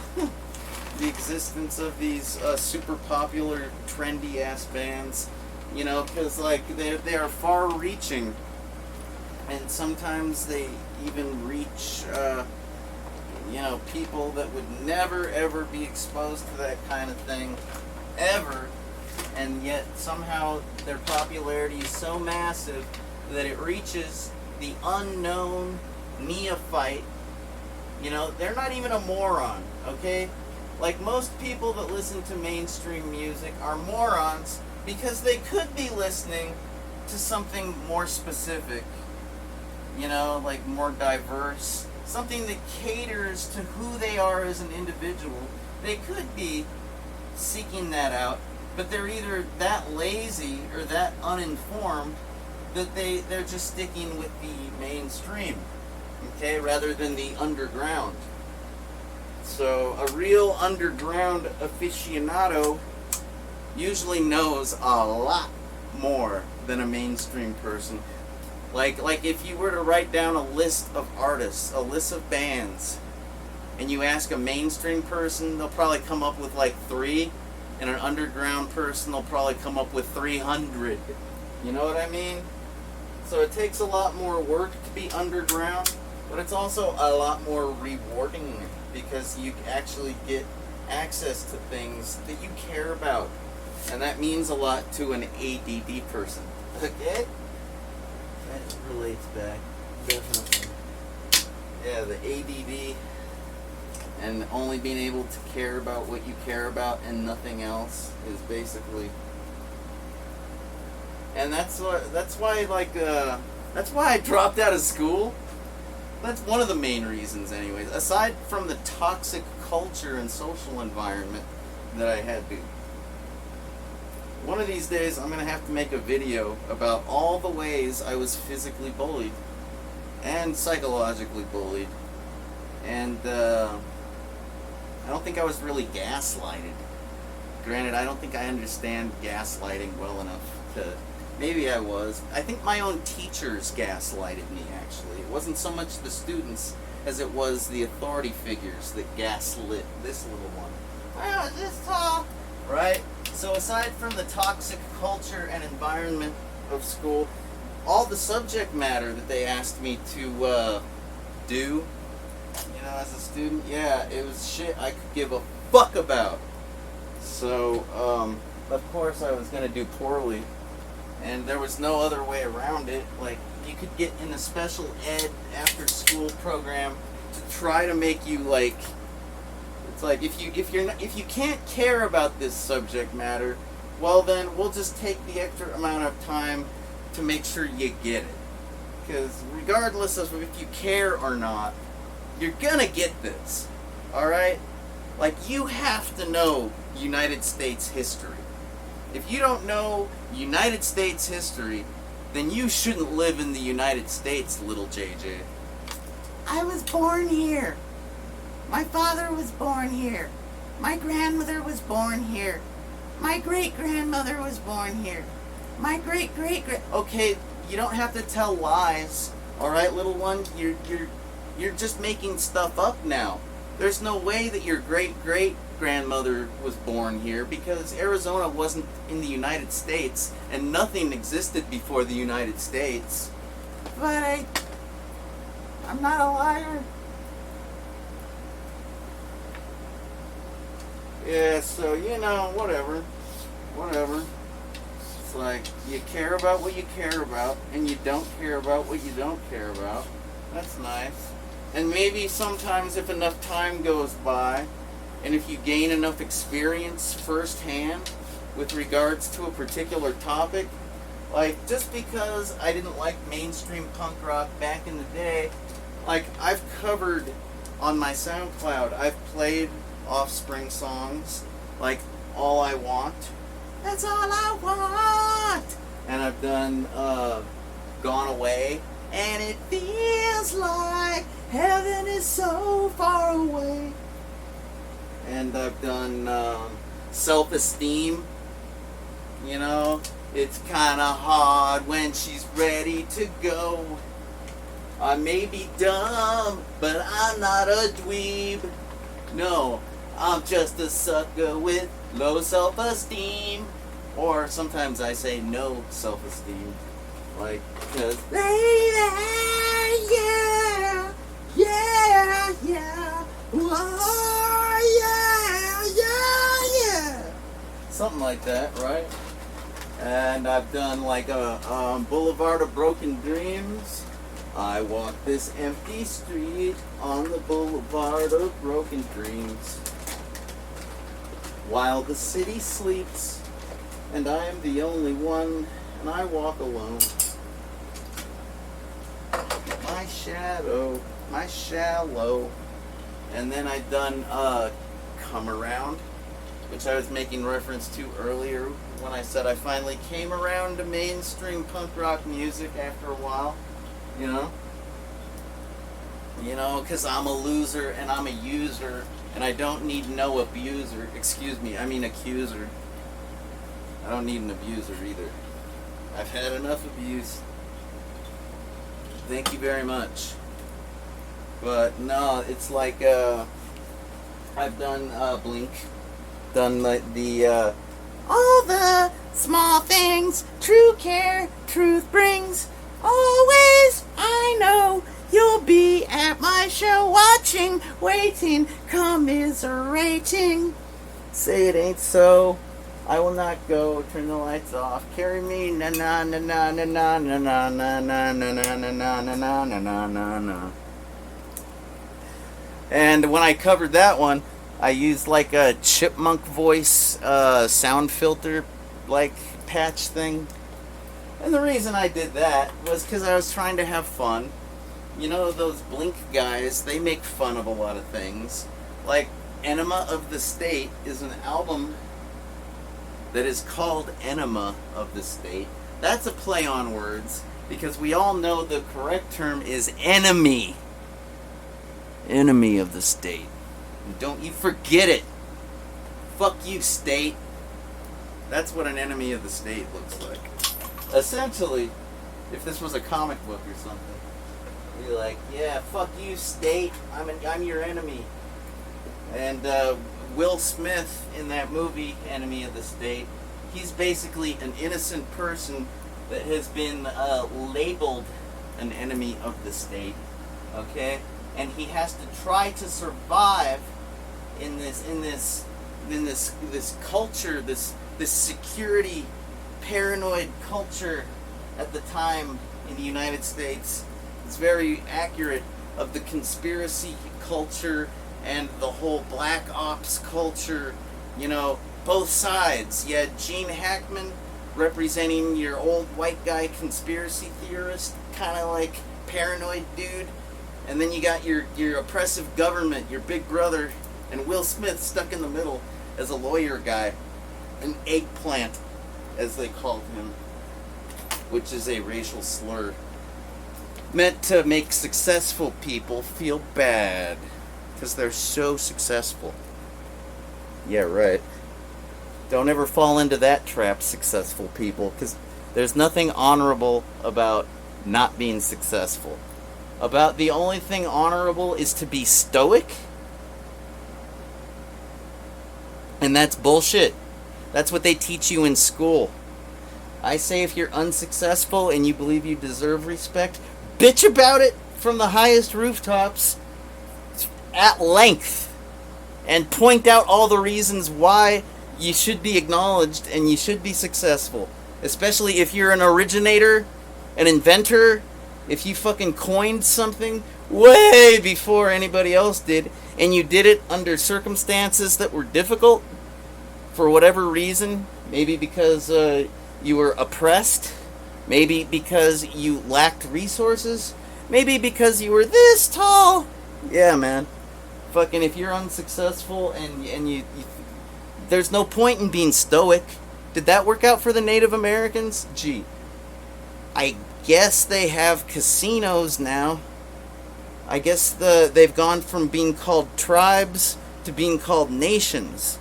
And with the casino money, they basically are nations. It's starting to look more and more like Shadowrun the game, except, well, there's no magic. No elves or orcs, but you know, in that game Shadowrun, the native populace of the United States of America has a lot of pull, politically and corporately, which are basically the only two types of pull that matter when you're like an ant living in a fucking mega corporation, mega country, mega nation type of world where everyone is insignificant, and you live in this overly politically correct social environment because everybody is so small and so insignificant, yet they want things to change and get better.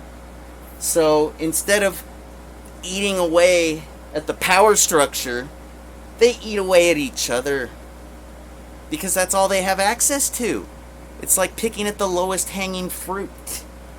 You know? Especially if you're nitpicking a gay person, because... Bada boom. Oh. Yeah, man. No, if you want to talk about political... And that's why... Oh, yeah. And that's why people love to tear into celebrities so much. Whether they've heard of them or not, if the celebrity has been found out to be doing something inappropriate, you know, fucking... set them on fire like a witch at the stake, right? It don't matter if it's Lindsay Lohan driving drunk. It don't matter if it's Marilyn Manson dating some whore. I don't know what that's all about, but Marilyn Manson was evil to begin with. I never expected him to be a good guy. And if he's ever hurt anybody, I'm just disappointed he didn't hurt more people. It's Marilyn fucking Manson. Have you ever listened to the Matrix soundtrack? Like, get real. I'd never hang out with that guy. I have sensibility. Like, if you would go near that guy, you obviously don't care about yourself.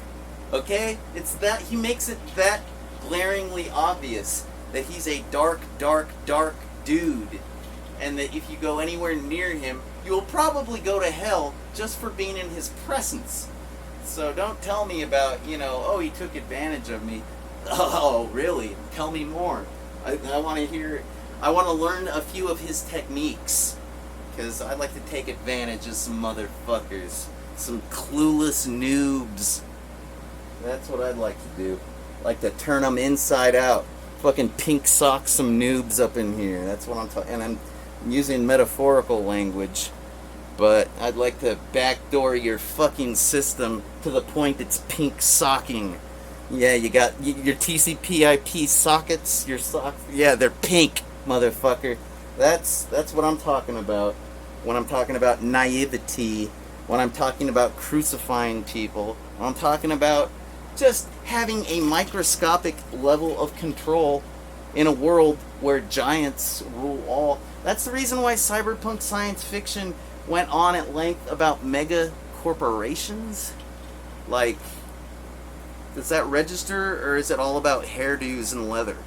Like, the mega corporations are the oppressive forces, and that's the reason why you got Shadowrunners breaking into these fucking buildings that are like fortresses, like San Quentin on steroids, like with robots and Gatling guns and turrets and freaking mages, security forces. Like, what does a business need all that security for? Aren't they just trying to sell things? Like, oh, but what about the espionage, the intellectual property? Man, motherfucker, that's the biggest oxymoron I've ever heard. Intellectual property? Tell me something about being intellectual. Please, my ears are open. Say something smart. I dare you. Say something original. You can't. You can't do it. You're just going to regurgitate someone else's opinion in my direction, kind of like you're spewing vomit or spittle or snot or dirty diapers because you're a baby going wah, wah, wah. So, ultimately, it's probably a good thing I didn't go to the convention, because I'm very toxic these days. I've had it up to here. I've had it up to here, because I'm just a girl, okay? I'm just a big oversensitive girl up in here. Like, and I don't have enough medication to last for a computer hacker convention. You know? It's like I'm like a raw nerve. Emotionally, physically, mentally. I'm such a raw nerve. And I guess it struck a nerve, you know? Because I was going to get depressed over it, but I was even getting I was trying to blame others for my failure. Like, I was trying, but even as I was in the process of accusing people, I'd be like, you know, it's not your fault. It was my responsibility to get to the bus stop on time, and I failed myself. So, even though I'm accusing you of being a hurdle, ultimately you are not the core thing that is at fault for my failure. You're just a fucking hurdle. That's all. Like, you're nothing to me. I am the ultimate decider of my shitty life. I am the ultimate person to blame. So, thank you. Let me take a bow. I fucked myself once again. Let me bend over real good for myself. Come on. I don't have any barrels, JJ. Just fuck yourself extra hard, because you missed out on a free computer hacking convention where they had topics such as, like I already mentioned, getting a free lunch by hacking a point of sales terminal via Wi-Fi, which sounds very interesting, because I haven't heard any good Wi-Fi hacks in a while. You know? And what else? There was going to be, I don't know, man. It's all available online right now. I could have been checking it out all day, but this is what it's about, people. I'm 40 fucking one, almost 42, right? And like back when I was off the Avenger, back when I was this tall or whatever, right? I wasn't this little, but you know, when I went to the plaza, when I went to DEF CON 6, I felt pretty accomplished.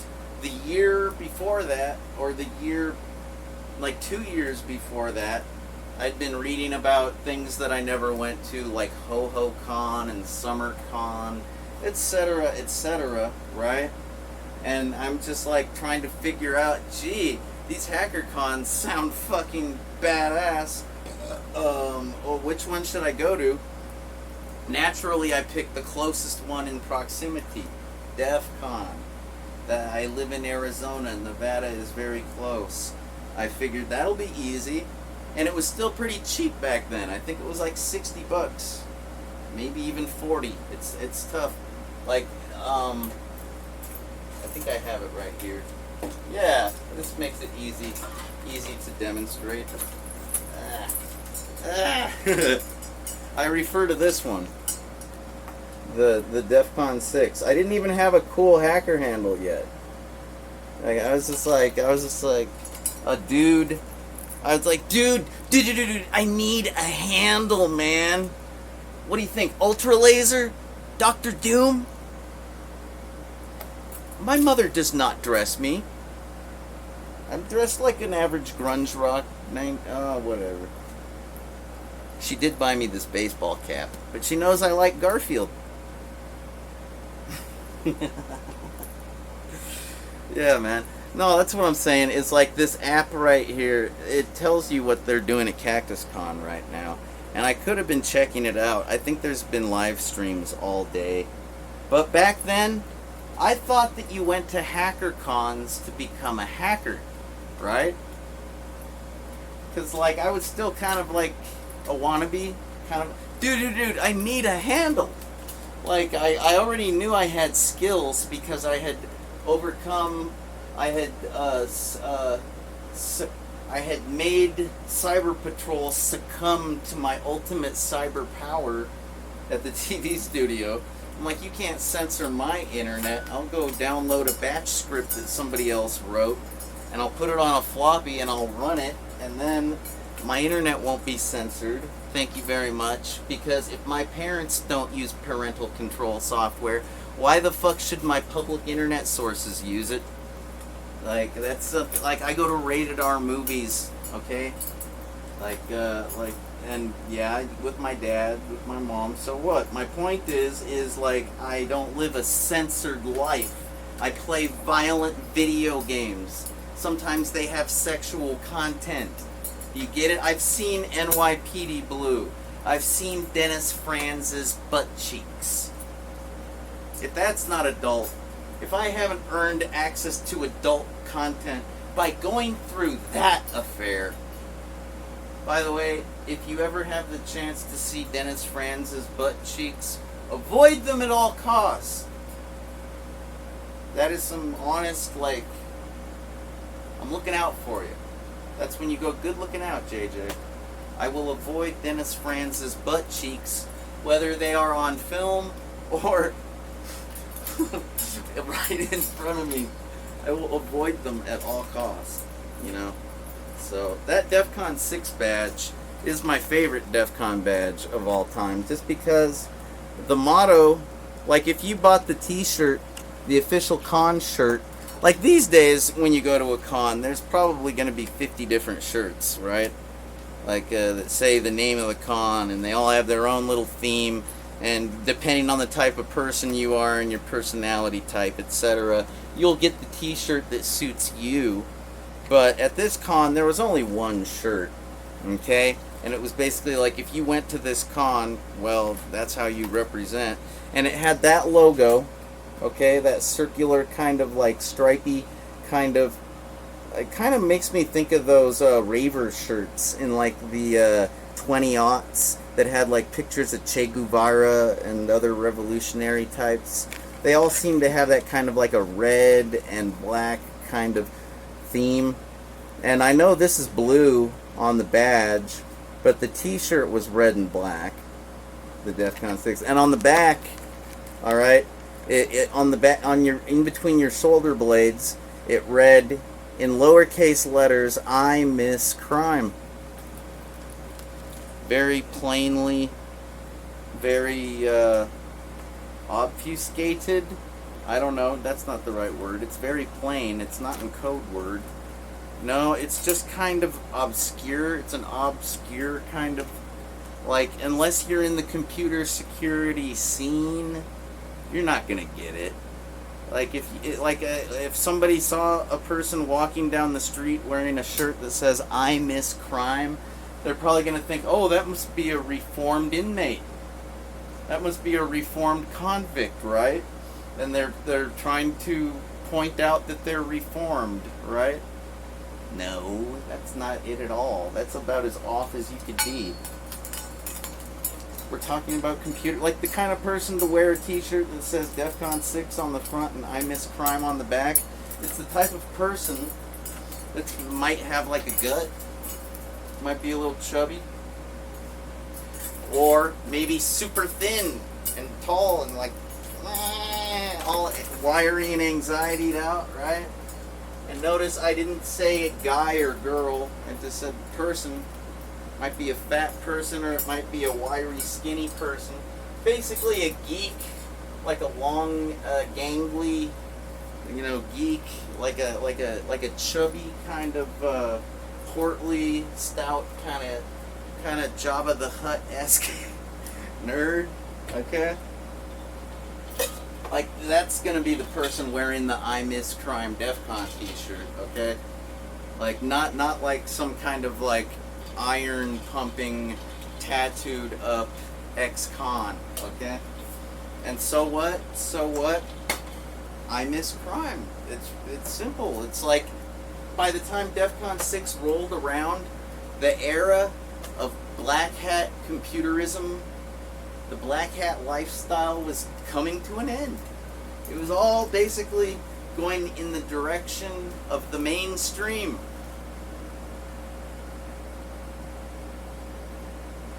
Computer security professionals. That's cyber security. Like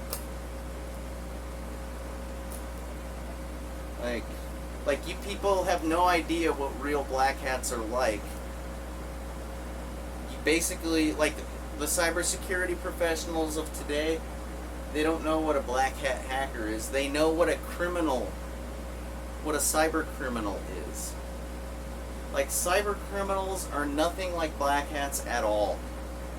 Like, black hats are like the people that were in that movie, The Hackers, that was based off of the book that Stephen Levy wrote. People like Kevin Mitnick and Kevin Polson, like, those are your average black hats, okay? Like, I would like to take the fifth. I'm not going to self-incriminate, because I'm no black hat, but the fact of the matter is, I'm not at the computer security convention right now. Why is that, JJ? Why aren't you at the are you not a computer security professional? You pull hijinks all the time and write for 2600 magazine occasionally, and we thought you were a computer security professional. Are you operating under the guise, under the veil of the computer security professional, like, archetype, profile, avatar? I mean, are you a phony? Are you a wolf in sheep's clothing, JJ? I don't know. Maybe I fucking am, because I'm not at the computer security professional convention, am I? Maybe I am. I said maybe, because I'm taking the fifth. I will not self-incriminate myself. But that's what it feels like. Your interests lie. When your interests are in an area where it's kind of black and white like that, oh yeah, then there's the gray hats. Maybe I'm a gray hat. Maybe that's what it is. Maybe I'm like a black hat, but I mean, shit. Gray hats didn't exist back when Kevin Mitnick and Kevin Poulsen pulled their hijinks. You know, along with like what? Susan Thunder and Agent Steel and like, you know, the Masters of Deception with Fiber Optic and the Cult of the Dead Cow with, or wait, excuse me, the Masters of Deception and the Legion of Doom with Eric Bloodaxe, you know, and then, oh, don't get me started on the Cult of the Dead Cow with like Sadistic and Dill Dog and Grandmaster Rat and Death Vegetable and oh shit, man. And Loft Heavy Industries with Dr. Mudge and Kingpin and fucking Space Rogue. Like, don't even get me started on the black hats. Because, yeah, gray hat wasn't. Why don't you look up gray hat? Why don't you tell me when that term was invented? Because I didn't hear it until about the 20-aughts. Back in the 90s, gray hats didn't exist. So what? So what? Well, I'm just saying, it's a polarizing world to live in where you get pigeonholed every time you open your fucking mouth. Especially with this politically correct bullshit people are all up their own asses with. Like, I used to hear, when I was this tall, people told me not to worry about what people thought because ultimately your actions will define who you are and what the world thinks of you, right? And now that I'm a grown-ass man, like, hell, I'm beyond grown-ass. Like, I was grown-ass 20 years ago. I'm more like approaching middle age now. Now that I'm a really old dude, I have come to realize that actions define very little of what you are actually known for. Like, especially if your actions consist of making hours and hours and hours and hours of content that nobody's ever going to watch.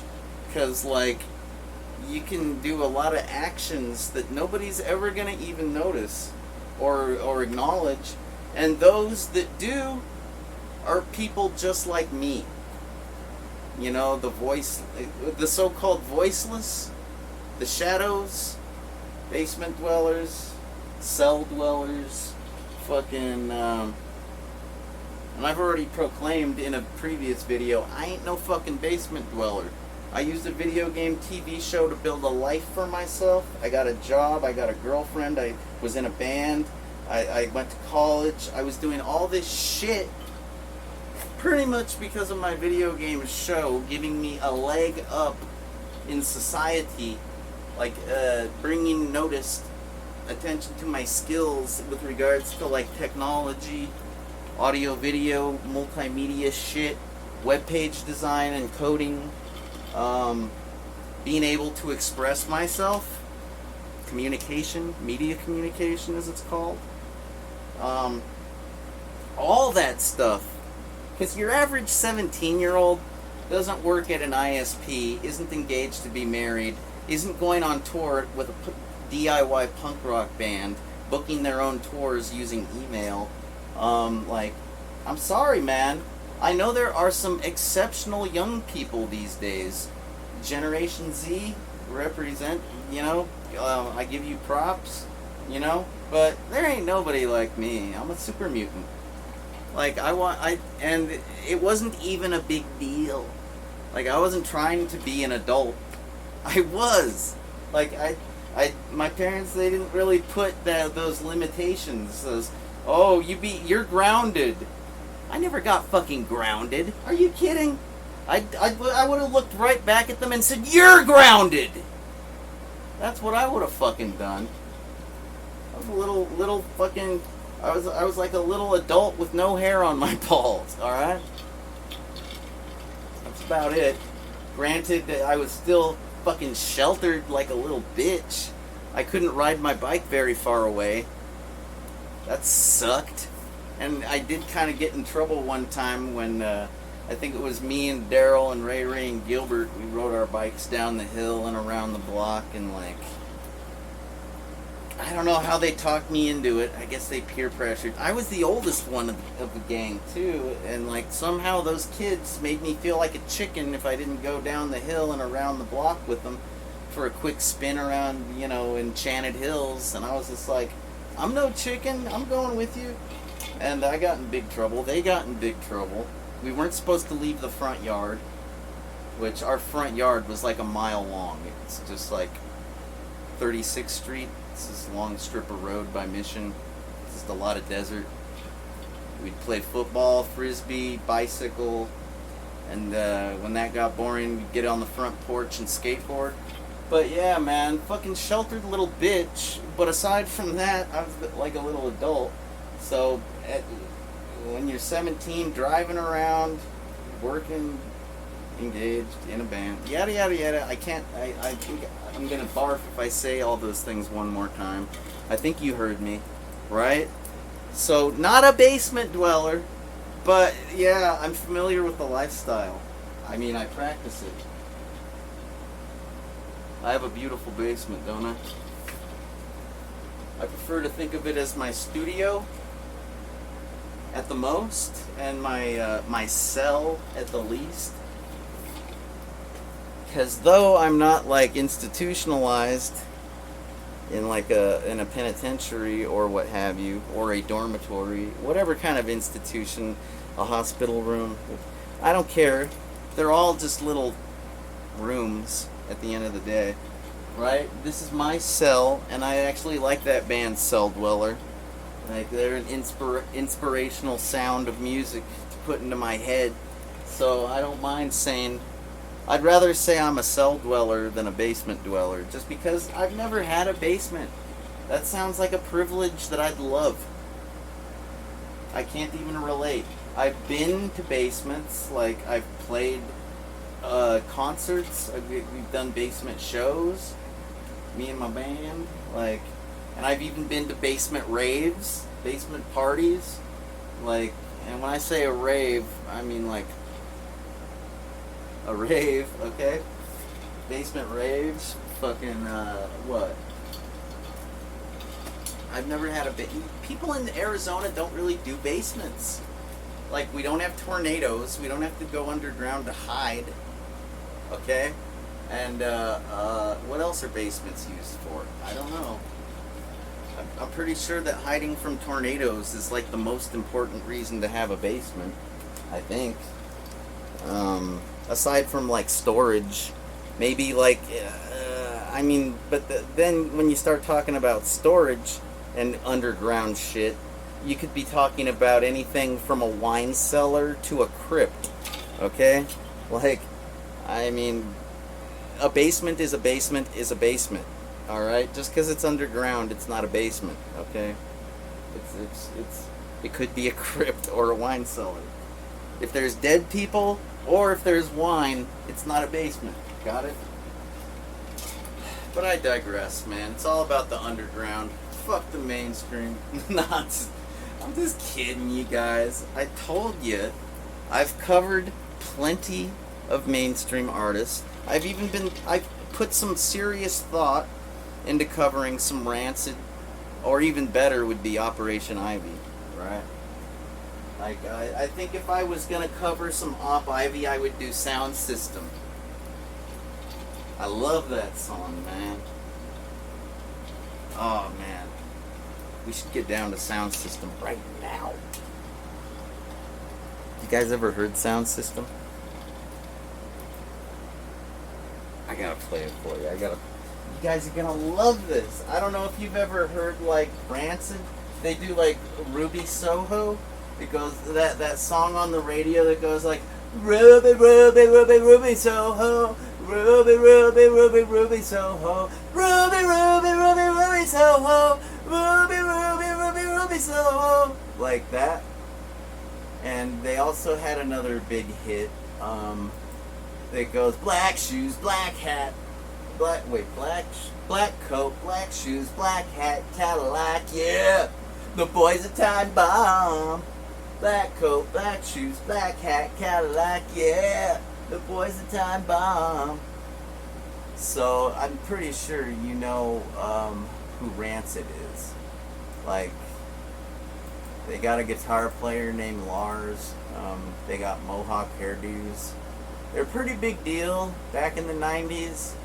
Like, a lot of the mainstream... I love that one. A lot of the mainstream punk rockers in the 90s that were trying to be hardcore, trying to be like me, trying to be elitists, like that were too good for Green Day, too good for Offspring, too good for Blink, right? I'm too hardcore for that shit. Yeah, but they'd still listen to Rancid. Like, that was for the hardcore mainstreamers, alright? But even those kids going to their Hot Topic and getting their Rancid t-shirts, right? Or maybe just hanging out at the Sam Goodies, the Warehouse Music, what have you. You know, they're just like, maybe, what was that one called? Suncoast Video and Music, I think. I digress. It doesn't matter what the stores were called, I suppose. If it wasn't your local independent record store, it really doesn't matter, does it? Could have been Barnes and Noble or Borders. I mean, I don't know.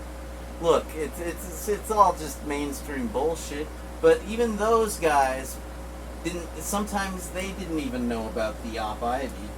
Like that was like Rancid, like I guess before they got famous, right? Like, I think this was right before COVID-19 lockdown happened. Okay? I'm like walking down 4th Avenue here in Tucson, which is a pretty good place to go if you've never been to Tucson, Arizona, right? And there's this busker. This kid's out there playing guitar. Has their guitar case open, you know, for the spare change, the encouragement and support, you know, the whatnot in the coin form or dollar form, right? And so this kid, he starts, or they start, this kid is doing Op Ivy songs, and I requested sound system, and that was the last time I saw it performed live, and I got to sing along with it, and it was a lot of fun. It's a really good song. Let me see. I'm gonna try to turn down the microphone on my camera, and turn up the audio on the desktop. All right. Let me switch the display capture option. Hold on. Properties. Yeah, just like that. Okay. Is it underneath here? Where is my mouse working? Is this thing on? When did my microphone? Oh shit! I gotta re-record all this. I'm just kidding. I'm not that discombobulated yet. I plan on tying one on though. I may not be depressed about Cactus Con, but I am depressed. Oh yeah, I think I was trying to make if I didn't make the point earlier, let me finish by saying, when I was this tall, I used to go to hacker conventions thinking that it was to become a hacker, but as I continued to go to many hacker conventions, I realized after I became a fucking full-fledged, full-blown hackaholic, that it was more about you go to them to have a social life, or at least prove you have a social life. So, by missing out on Cactus Con, I'm just showing that I have no social life. I know it doesn't affect my actual hack status, if you will, but yeah, it doesn't do anything for my social life, does it? It's pretty lame. Pretty lame, I admit. I mean, it's like missing out on this is like the kind of thing that a person does when they become middle-aged and they stop partying and they settle down with the family or whatever. They settle down and die. And that's not why I missed out. I missed out because I'm fucked up. I have a chemical imbalance. I'm at one of the lowest points in my life that I've ever, like, it's really bad. Like, my car has been broken for half a year, and I'm doing nothing to fix it because my medication situation is like, it totally fucked, and that's But yeah, ultimately, I know it doesn't affect my hacker status. No, it's merely a representation of my social life, and that's okay with me. You know what I mean? I'm okay with that. Yeah, man. So I'm gonna turn down my mic. Let's. How to sound more confident in your writing. 1. Remove hedging language and be direct. For example, instead of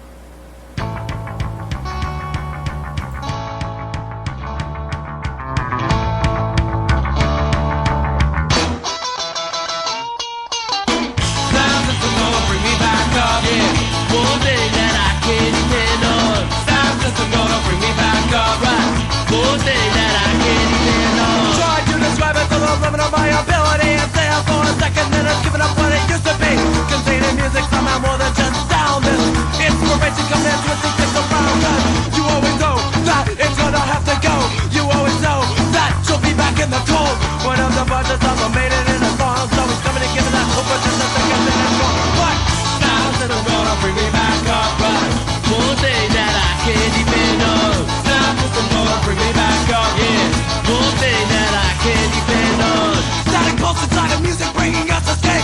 So temporary, changing nothing in its way. Just a second where we're leaving all this shit behind. Just a second, but it's leaving just as much as mine. To resist despair, that second makes you sane. To resist despair, cause you can't change everything. To resist despair, in this world is what it is, what it is, what it is. A big great sound system gonna bring me back, alright. One thing that I can't depend on. Sound system gonna bring me back up, yeah. One thing that I can't depend on.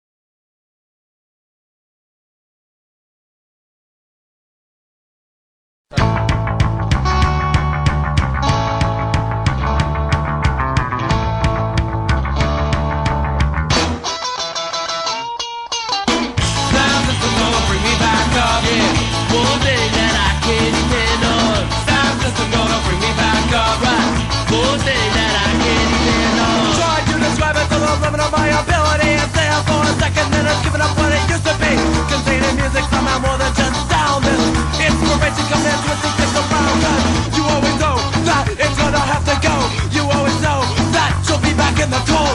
One of the budgets of made it in a song, so he's coming and giving that hope for just a second, then it's gone. But sounds that are gonna bring me back up, right? One thing that I can't depend on. Sounds that are gonna bring me back up, yeah. One thing that I can't depend on. Static pulse inside of music bringing us escape. So temporary, changing nothing in its way. Just a second where we're leaving all this shit behind. Just a second, but it's leaving just as much as mine. To resist despair, that second makes you sane. To resist despair, cause you can't change everything. To resist despair, in this world is what it is, what it is, what it is. A big great sound system gonna bring me back, alright. One thing that I can't depend on. Sound system gonna bring me back up, yeah. One thing that I can't depend on. Pick it up, pick it up, pick it up, pick it up, pick it up, pick it up, pick it up, go! Sound system, sound system. Wake up to a boss of what's the shade that's the sudden. Times are getting tougher, my time start running. Funks my head, music on my side. Get to the rhythm, I'm rhythm by my side. Sound system gonna bring me back up, yeah. One thing that I can't depend on. Sound system gonna bring me back up, right. One thing that I can't depend on.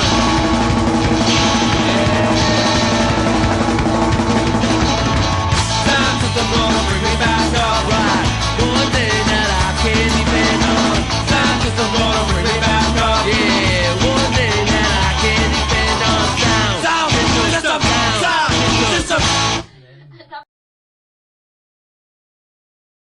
Showing up on the first page of Google might not be the best for everyone. But for business owners, it is. Like Adrian from whatsugar.com.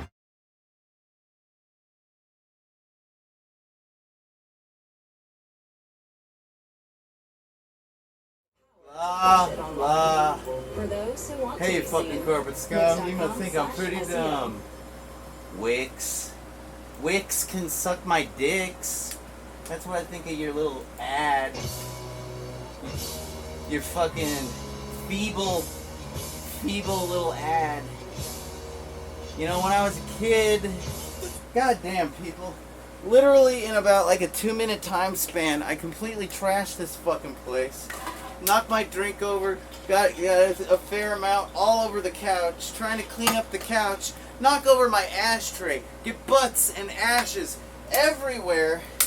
And then there was a third thing. Oh yeah, this manual got completely trashed. I guess it'll dry. I should hang it up somewhere where it'll air out. Oh god, it's never gonna look the same, that's for sure. It's still readable. There were the ashes, there was the drink. Oh yeah, and I'm like clicking the mouse, fucking up the song for you guys. Like in the time span of like 2 minutes or something, like chaos struck the studio. Oh well. Hey, it was coming out of my sound system. It still picked me back up. Yeah, sound system gonna pick me back up, Jay. Yeah, all right, it does. The sound system. I made my situation like a lot worse. Yeah, but I feel better. Fuck it, whatever. Sound system gonna pick me back up. Yeah, oh yeah. It always does. That's why you don't see me pouting too much. Oh, I'm a sad monkey. I got a bad feeling in my soul, in my heart. My heart is so black. Sound system gonna pick me back up, yeah. Woo, yeah, yeah. Woo. Fuck that. I ain't got time to be depressed. I might actually kill myself. It's like that, what is that, Smashing Pumpkins song about, can't think about tomorrow, I might not live that long? Something like that. With those pink ribbon scars or something. I don't know. I think that relates somehow. Well, shit, I don't know what to do anymore. I was venting. I feel like I don't got nothing to vent about anymore. Let's see, I've talked about all the sellouts, the mainstream posers. I've talked about how nothing is the same anymore. How I grew up in a black hat era, and now everybody's a white hat sellout. And ultimately, going to hacker conventions isn't about knowledge, it's about social life. So, and I don't need a social life, because I'm the coolest person I know, and I talk to myself all the time. So, fuck it. Yeah, I don't think I need a cigarette. That's about the only thing I have to feel bad about right now, I think. Fuck. This has been a pretty long video anyways, right? Like, oh my god! Yeah, I'm done. Alright.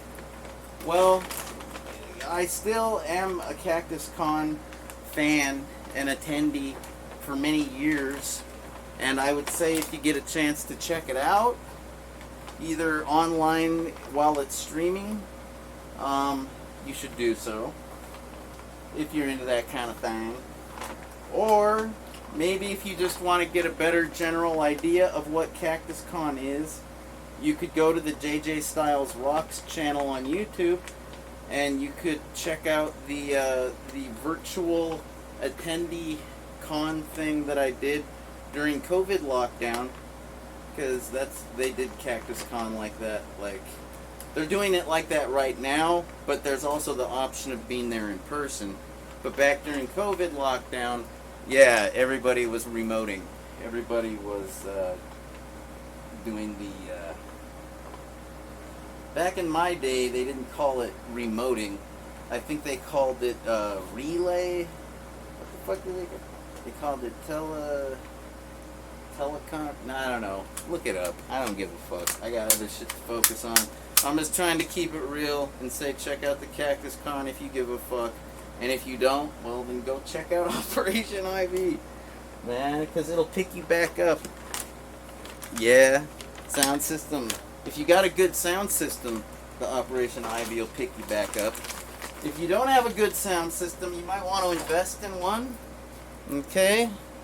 Hopefully my camera doesn't cut out. If it does, I'm just going to end the video.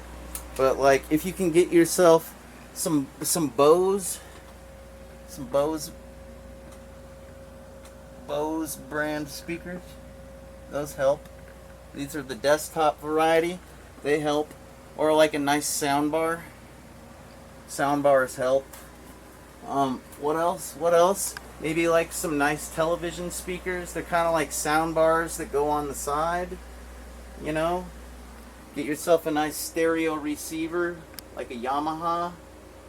A Wamaha? A Yamaha, man. Like the motorcycle. Get with it. They're like, I don't know. I guess headphones are pretty cool too. I mean, some of them. Right? Sure. And, oh. Wait, was there anything else? Nah, man. Have a good weekend. See you next time. Sounds like you're gonna pick me back up, yeah. One thing that I can't depend on. Sounds like you're gonna pick